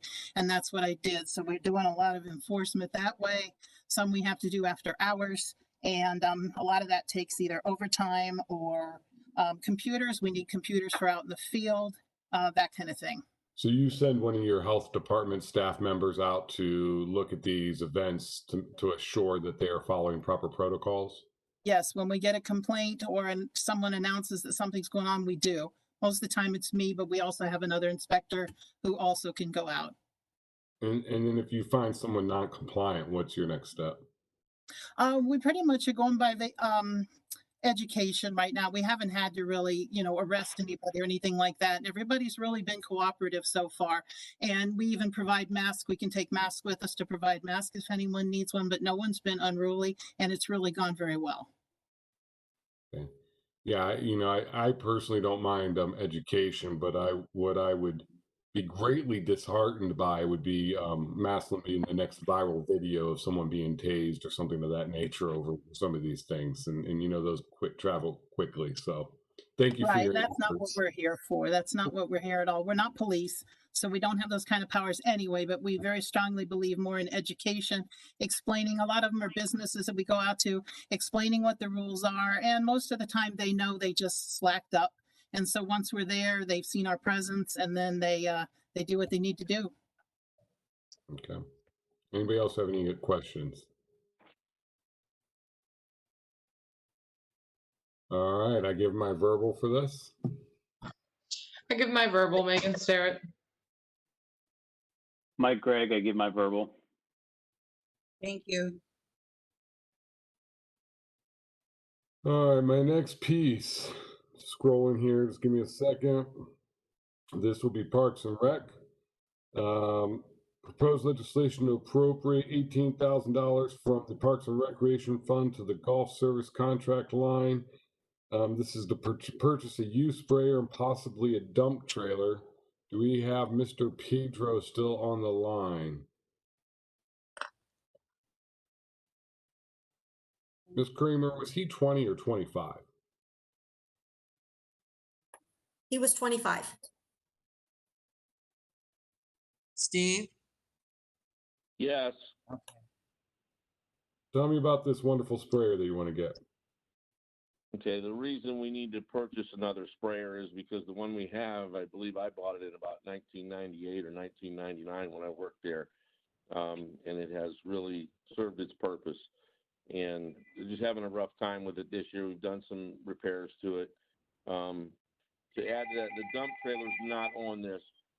We have found a couple sprayers that have been available. They're used, probably 5 years old or so. And when Greg asked me about this, I told him to start looking them up. And the 2 or 3 that he found have already been sold. The reason I am asking for this is just to give us a little freedom where over the next few weeks after next week's meeting, we could move forward in finding one and purchasing it as we see it, because they're disappearing very quickly.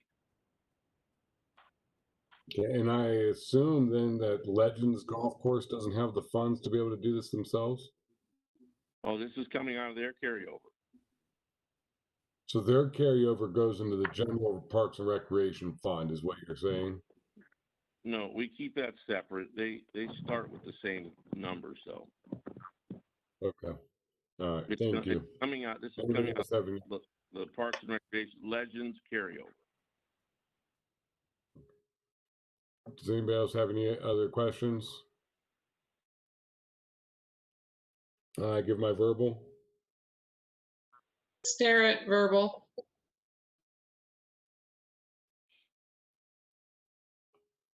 Mike Gregg, verbal. Thank you. The next one is the request of legislation for the Fresh Mark TIF moving the $95,000 to the project on Richville Southway Nave. I give my verbal. Starrett, verbal. Gregg, verbal.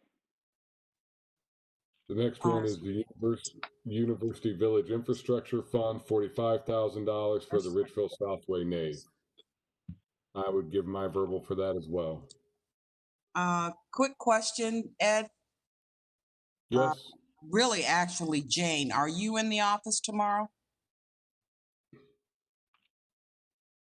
Is she muted? I don't remember.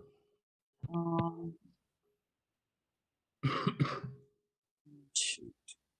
She is 0471.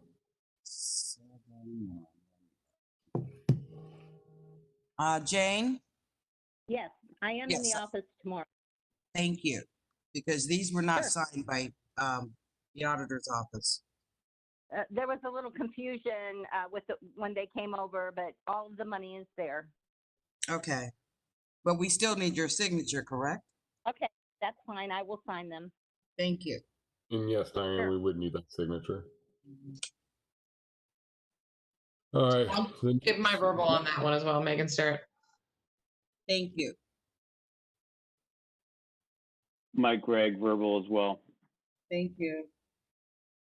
The next one is please prepare legislation to appropriate from the unappropriated balance of the general fund $283,530.33 of the local coronavirus relief expense.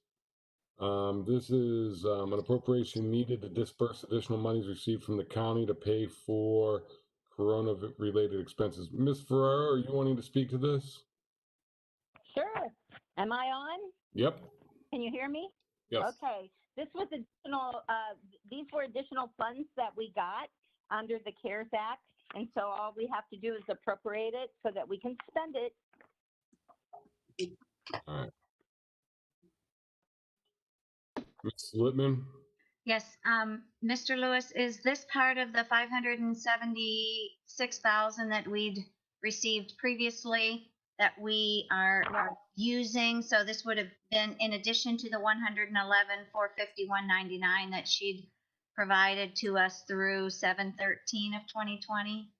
I believe this is money we are receiving that's in addition to that 537. Is that correct, Ms. Ferraro?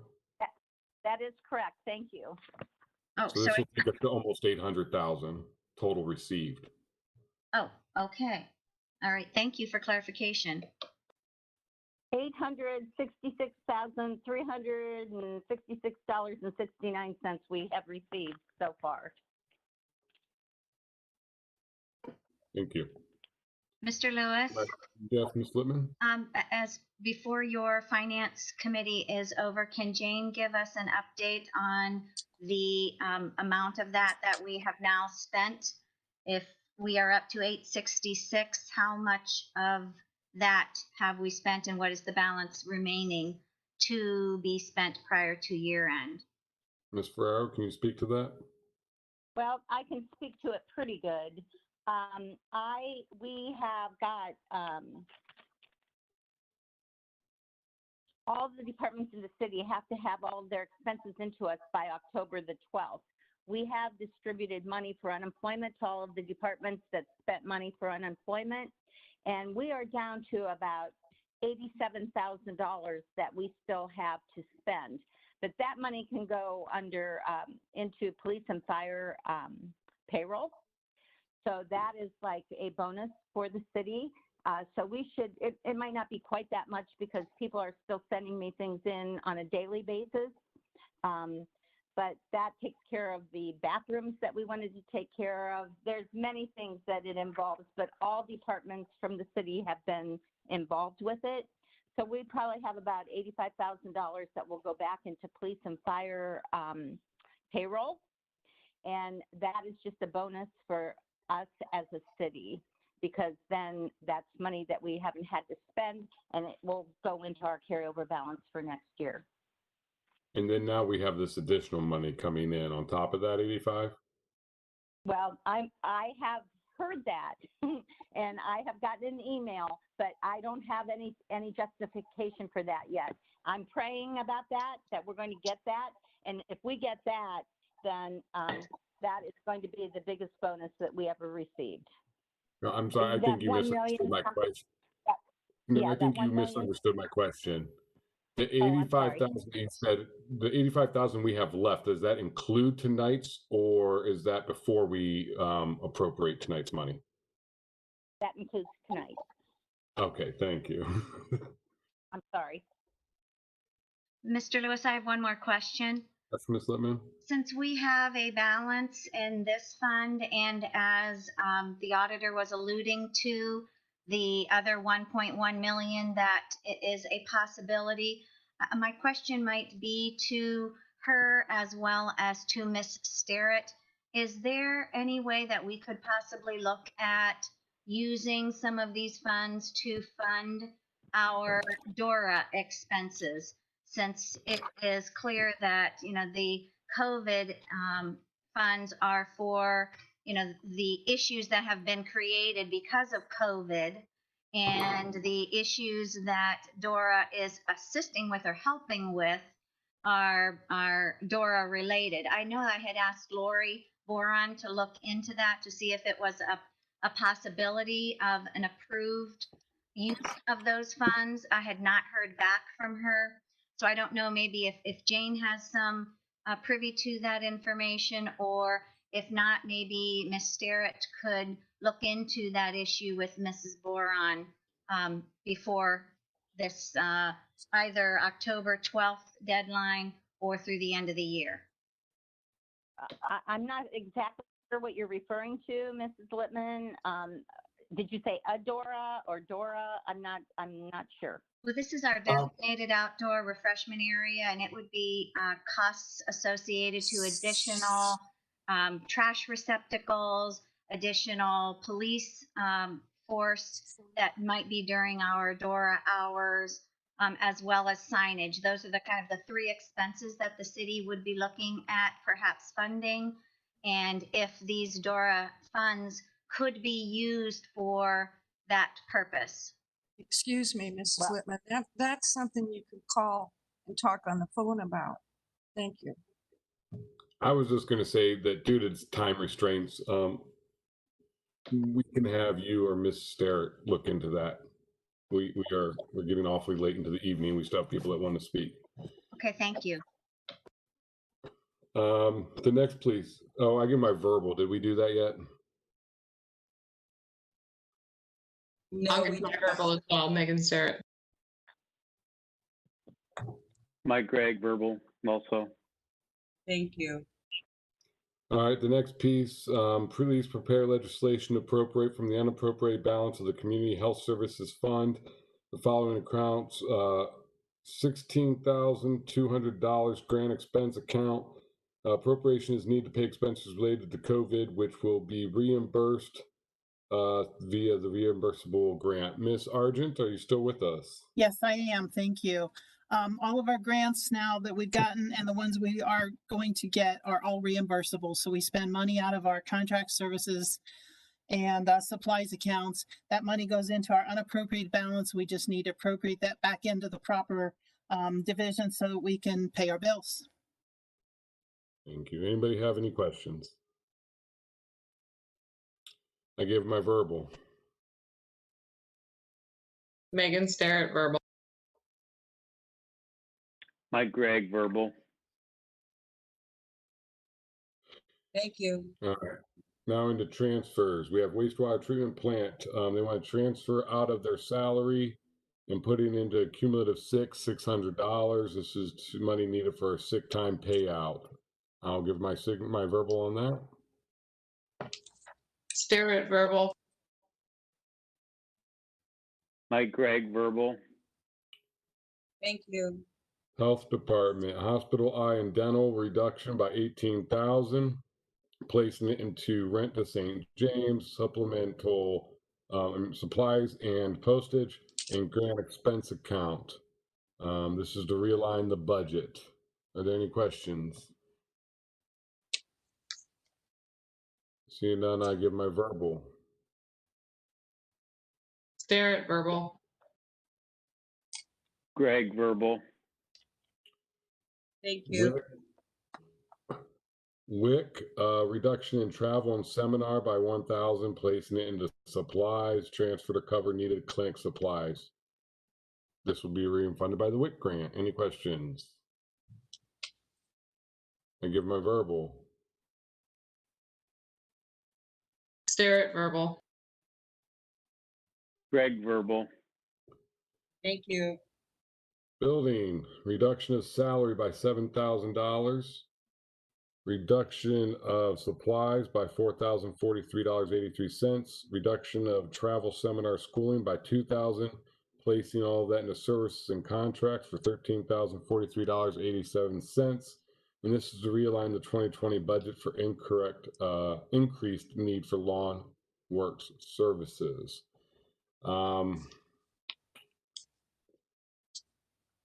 It looks like this was signed by Frank Silla.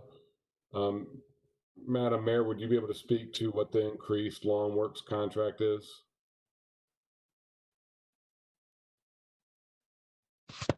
Can you repeat the question? Sure. I'm sorry. I can answer that question. This is Barb Sylvester. Okay, thank you. Yes. Thank you, and thank you, Mayor. Yes, the additional lawn work services, as this council knows, last year we did add on to our staff an additional code enforcement person. And as part of code enforcement, again, is to address the concerns and issues when the lawns are not being mowed at our residence. And so Lawn Works is the company that we contract with to go out and mow those after the proper procedures and steps have been taken by code, and the resident still does not do that. So this year we did see an increase in that, again, because we've got extra code enforcement people out working our neighborhoods, and that's where we had an increase in the cost there. So they're making these adjustments through their salary line from the building department. Those Lawn Works invoices are paid through our building department, but those are also assessed then to the taxes of the residents, the real estate taxes. Those will be assessed to their taxes later this year through our code enforcement department. All right, thank you. I will interrupt quickly. Miss Creamer did just text me. She has lost power at her house, and that is why she has exited the meeting. So, does anybody have any questions regarding this transfer? I give my verbal. Starrett, verbal. Mike Gregg, verbal. Thank you. Now, this next one is police department. We are, they're looking to reduce in the salary, the comp paid, the overtime, the travel seminar, and gas and oil. And they would be placing that money into supplies, materials, postage, K9 police unit, and lease purchase police. We're looking at about $150,000 reduction and then transfer. This is so that we can go ahead and get the K9 unit back and operational. There is equipment that is needed, training that's needed, and things of that nature. I'm sure Chief Moser can go into more explanation, but Lori Katagi's Boron did call me today to discuss this a little bit, and she had referenced that we have been under our budgeted allotment for officers. So that is why we have the additional funds in these line items to transfer for this. So there were some savings had due to that. But Chief Moser, would you like to add to that or speak any more to this? Yes, thank you. Yeah, there were some savings, especially through our salary.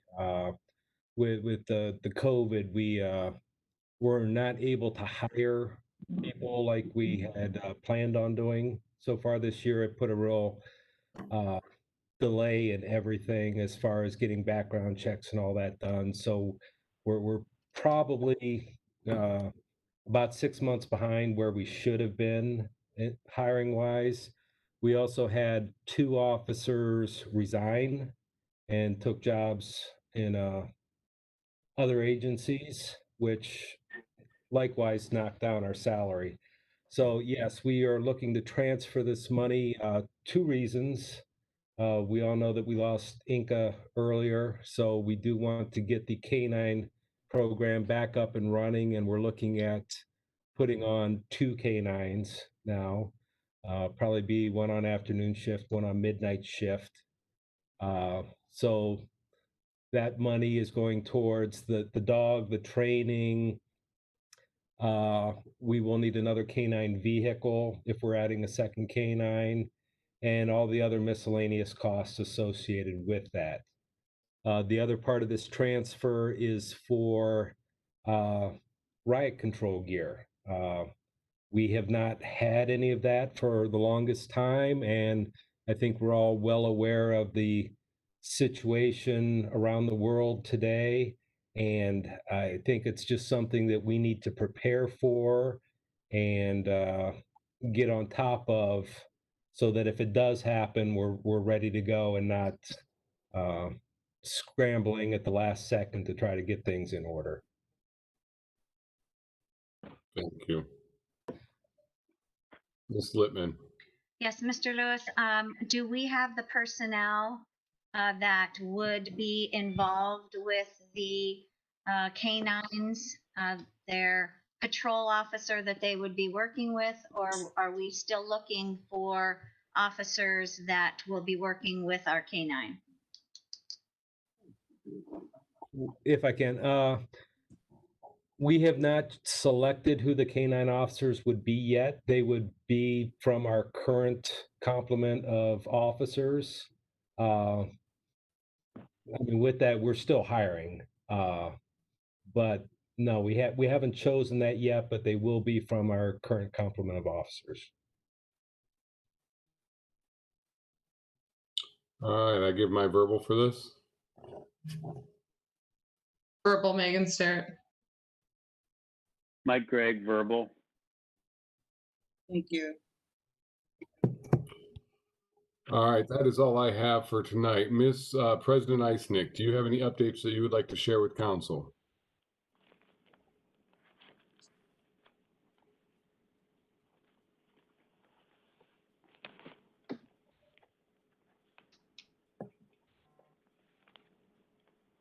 She is, there you go. She is here. She just couldn't unmute her stupid computer. That I'm hoping 2 weeks from now, we will be doing a trial run back in council chambers. Does that seem reasonable to you, Mr. Lewis? Sounds great. Mr. Lombardi, does that sound reasonable to you? I'm going to give Bob Jones a call tomorrow to find out where we're at on his installation. So it depends on when he can get in to install. One thing I noticed tonight, I'm in chambers tonight. I came down to do a test on the Wi-Fi. The Wi-Fi works, but we don't have internet to that Wi-Fi, I don't believe. So I'm going to have somebody call and figure out what's going on with that. Okay, I'd appreciate that. It shouldn't be that big of a problem, would you think? I wouldn't believe. Diane said there was internet here at one time, that she was able to get it. So I believe it just could be, service problem or something like that. So I believe I'm going to have Diane call to have them look at it, because the last time I called, they wouldn't even call me back. So I'm not sure about that. Thank you, I appreciate that. So that's my goal in 2 weeks to do a trial run in council chambers. That's all I've got. Ms. Littman? Mr. Lewis, could Ms. Ferrero give us a brief update on the email that we'd received from Bill Romer, State Representative, regarding the 1.174 million that has been approved? It indicates, and I'm reading it, I'm happy to report that as a result of this bill, Massillon will be eligible for approximately 1.174 million in federal assistance. Could Jane give us a little bit more light on what the possibility of getting that would be? Well, am I unmuted? Yes, you're unmuted. I'm muted. No, you are not muted. Okay. Yes, I did get that email. However, I haven't gotten any kind of communication from the state about that. And I haven't received anything from the Stark County or anything that we are getting that money for certain. I did see the letter and I'm very encouraged by it, but I don't know if they're going to have a new deadline as to when we have to spend that money. I don't know any of the parameters about it, just that it looks like it has been approved, but I haven't gotten any confirmation on that yet. Okay, thank you. Would you please update us if you should receive anything in the weeks to come? Well, what I would do is I would come and have you appropriate that money. Fair enough. Very quickly. Thank you. As quickly as possible. Yep, I sure will. Thank you. All right, at this time, we will entertain public speaks. If there are any citizens from the community that would like to be heard before the city council, this will be your opportunity. I do ask that Ms. Rowland, if you could please just do a general unmute of everyone so we can assure everyone has an opportunity to be heard. Please limit your discussion to 3 minutes. Please try to remain quiet when you are not speaking so that everyone is able to be heard. please state your name and address. The floor is now open to whoever would like to speak. Hello, I'd like to speak. Go ahead. This is Margie Vogt. Joel and I live at 1306 Lenox, within view of the land in question for zoning. And first, I want to clarify that the flyers that Mr. Lombardi alluded to did direct people to the city website with the meeting notification, and also the numbers that we included on those flyers were the ones that Ms. Rowland did verify today. So there was no miscommunication about tonight's meeting. But what I wanted to tell you is that because it's so difficult for most of our neighbors to access They don't the listen city. to a word anybody says. Mr. Lombardi. Go ahead, Ms. Vogt. Do I have the floor? Thank you.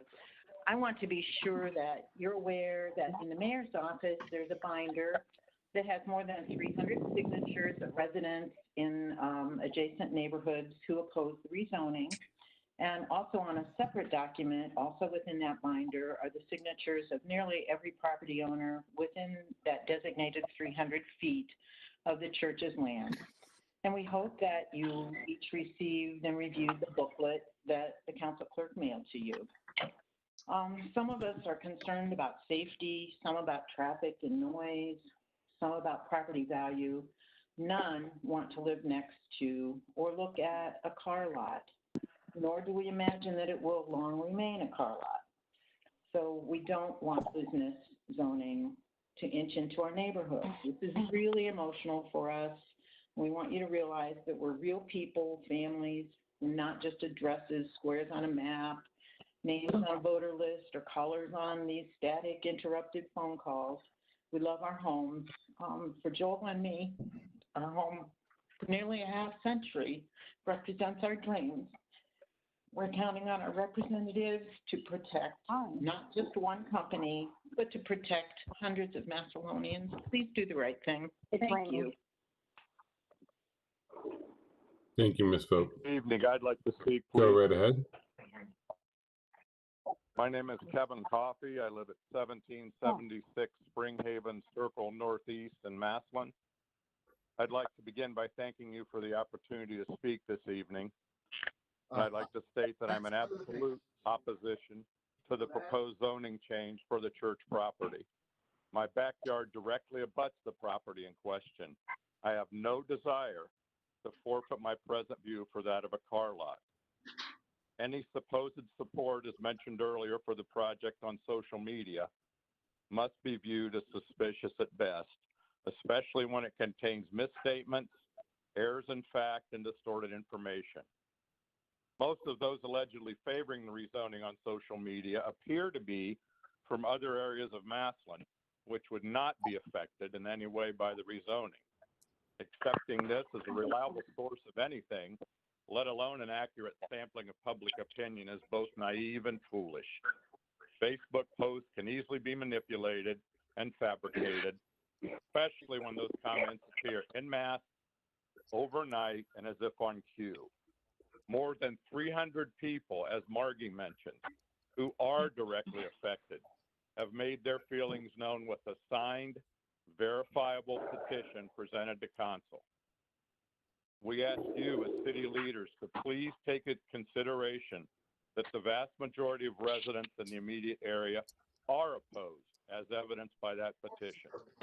These are Massillon residents, including my wife and myself, who have chosen to live in the neighborhood, have raised our children here, and enjoy its stable, quiet residential character. Beyond that, we're taxpayers. Hold on one moment, please, sir. Mr. Graber, You don't have Mr. parties. Graber, You don't have Mr. parties. Graber, can you please mute yourself? Neighborhood at 50 miles an hour?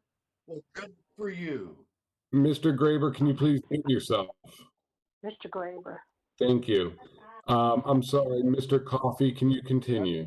That's all right. I understand the source of the problem. There are Massillon residents. We are Massillon residents. There are many of us. We've chosen to live in the neighborhood.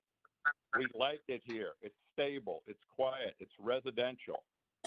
We are taxpayers whose opinion respectfully, I ask respectfully, should be given due consideration, or at the very least equal consideration, to the desires of a single business owner.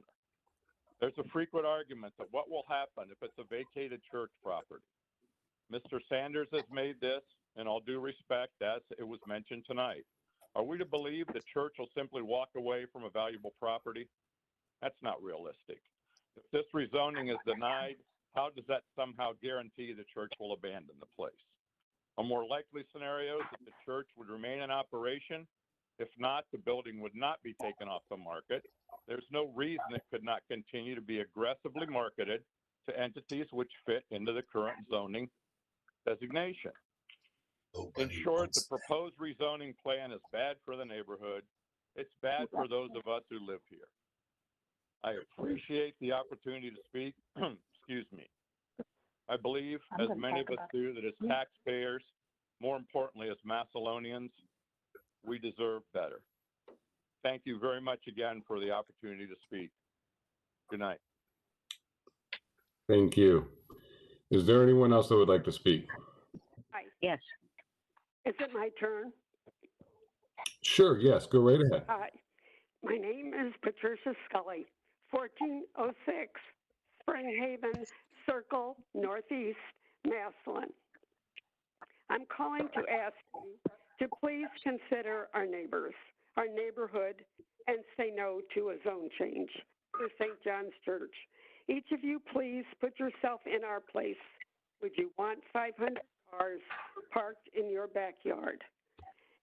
Several years ago, I spearheaded a group of our neighbors, several of which were doctors, practicing outside of the city, to annex to Massillon because we wanted to be part of your great city, which is now ours. Please don't make us regret that. Thank you and good night. Thank you, Ms. Scully. Is there anyone else that would like to speak this evening? I would like Can I come on? Yes, sir, you may.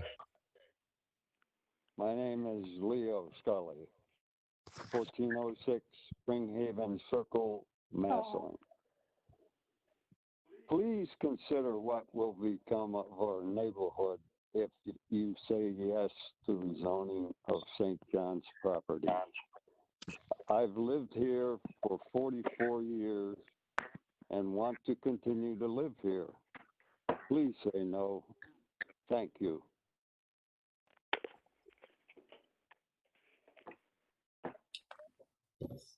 May I speak? Yes, you may. My name is Helen Meyer. My address is 1255 Lenox Avenue, Northeast, Massillon, of course. Thank you for the opportunity to speak. I will try to make this quick and as painless as I can. I am opposed to the rezoning. It is not beneficial to the neighborhood. It's beneficial to progressive. I understand that. I respect that. But I have to also consider what is proper for myself, my family, and my neighbors. And Progressive Chevrolet is not an option in many of our life's books. When I last spoke to this body, it was the Planning Commission. I had a question for the legal department, which they answered. What my question was, if they violate their covenant and don't live up to everything that they said that they were going to do, what do we as residents have to prevent this from happening? And the city's legal department answer was the residents can sue. Well, it is not the residents that is rezoning the property. It is the city. So if that would happen, and Progressive would violate the covenant, then the residents would have to sue the city.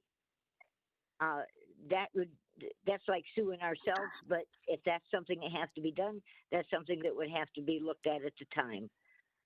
Also, I have a question that maybe you could answer. I understand from reading articles in the papers that there will be one or two council members that would have to abstain from voting on this issue.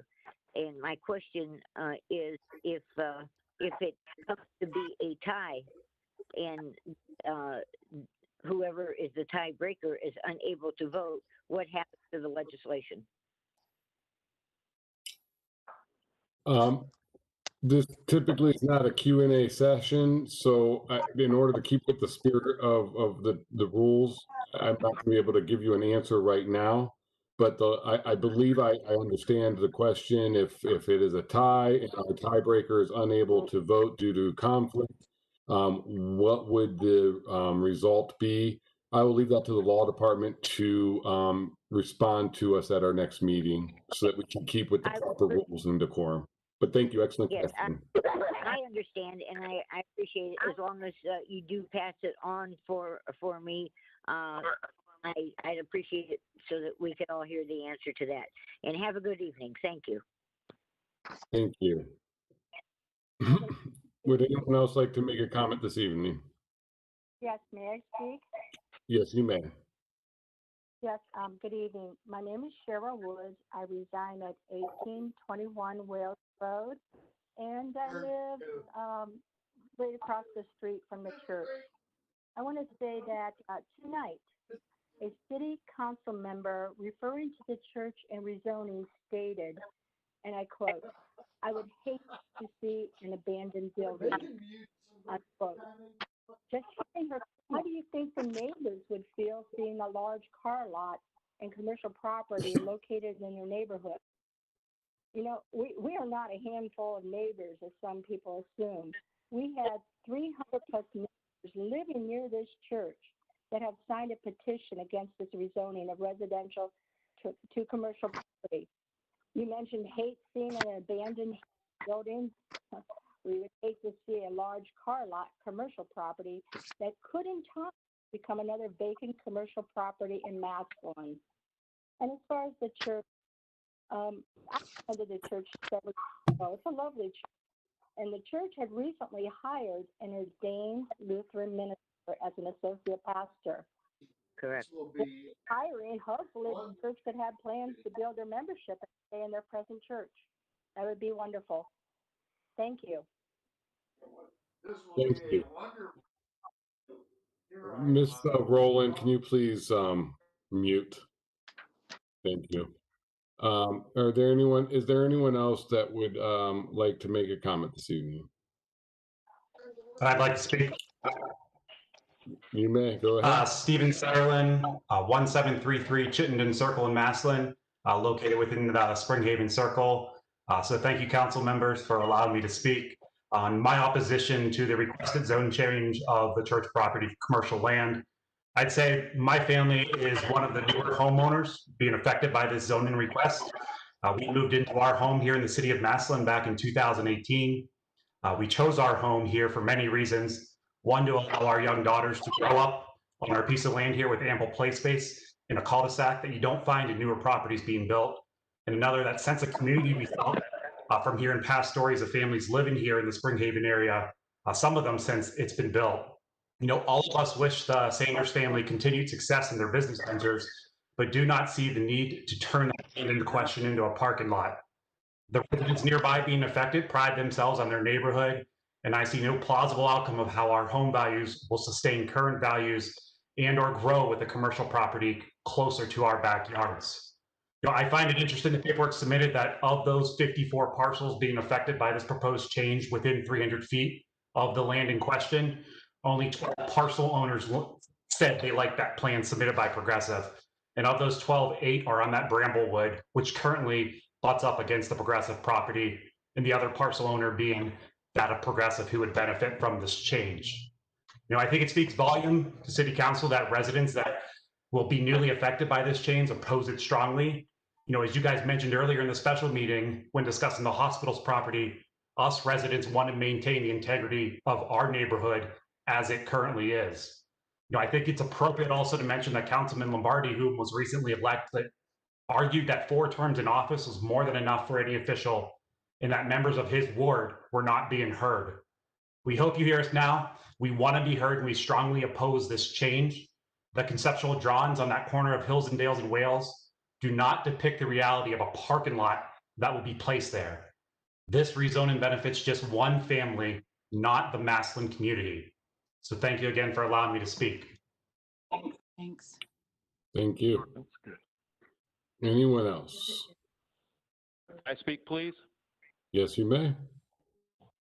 My name is Randy Lamp. I live at 1256 Lenox Avenue Northeast. My wife and I are opposed to the rezoning proposal. And I have to say, over the past few weeks, I've tried to step back and look at all of the sides of this issue. Back tomorrow night. But things just don't add up.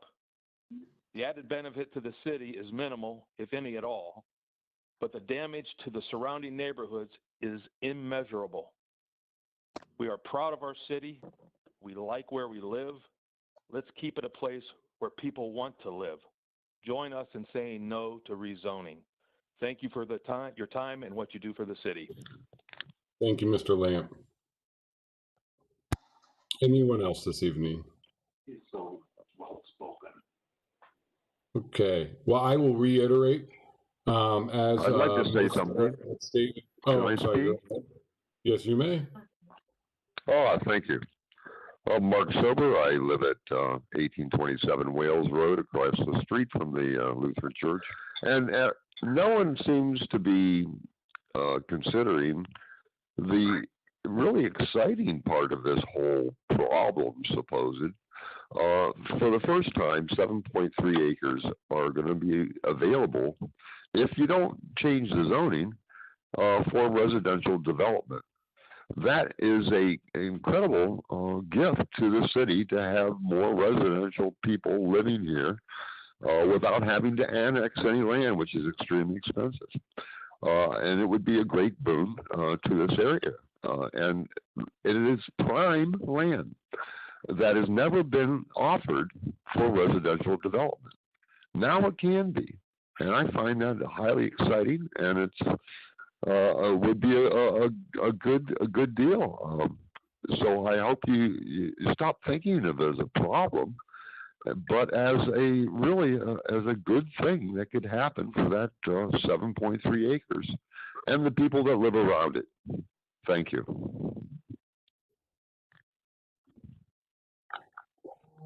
Okay.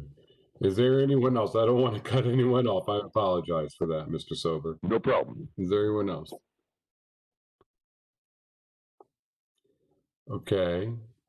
As I was saying, Ms. Starrett had referenced earlier that we will have on the 28th of next month a public hearing where again the whole focus will be on this project that's before council. It is a Wednesday evening, so continue to tune in on Mondays, but also be aware of that date as well, since it is a specific meeting focused on this specific legislation in front of City Council. With that said, this meeting is adjourned.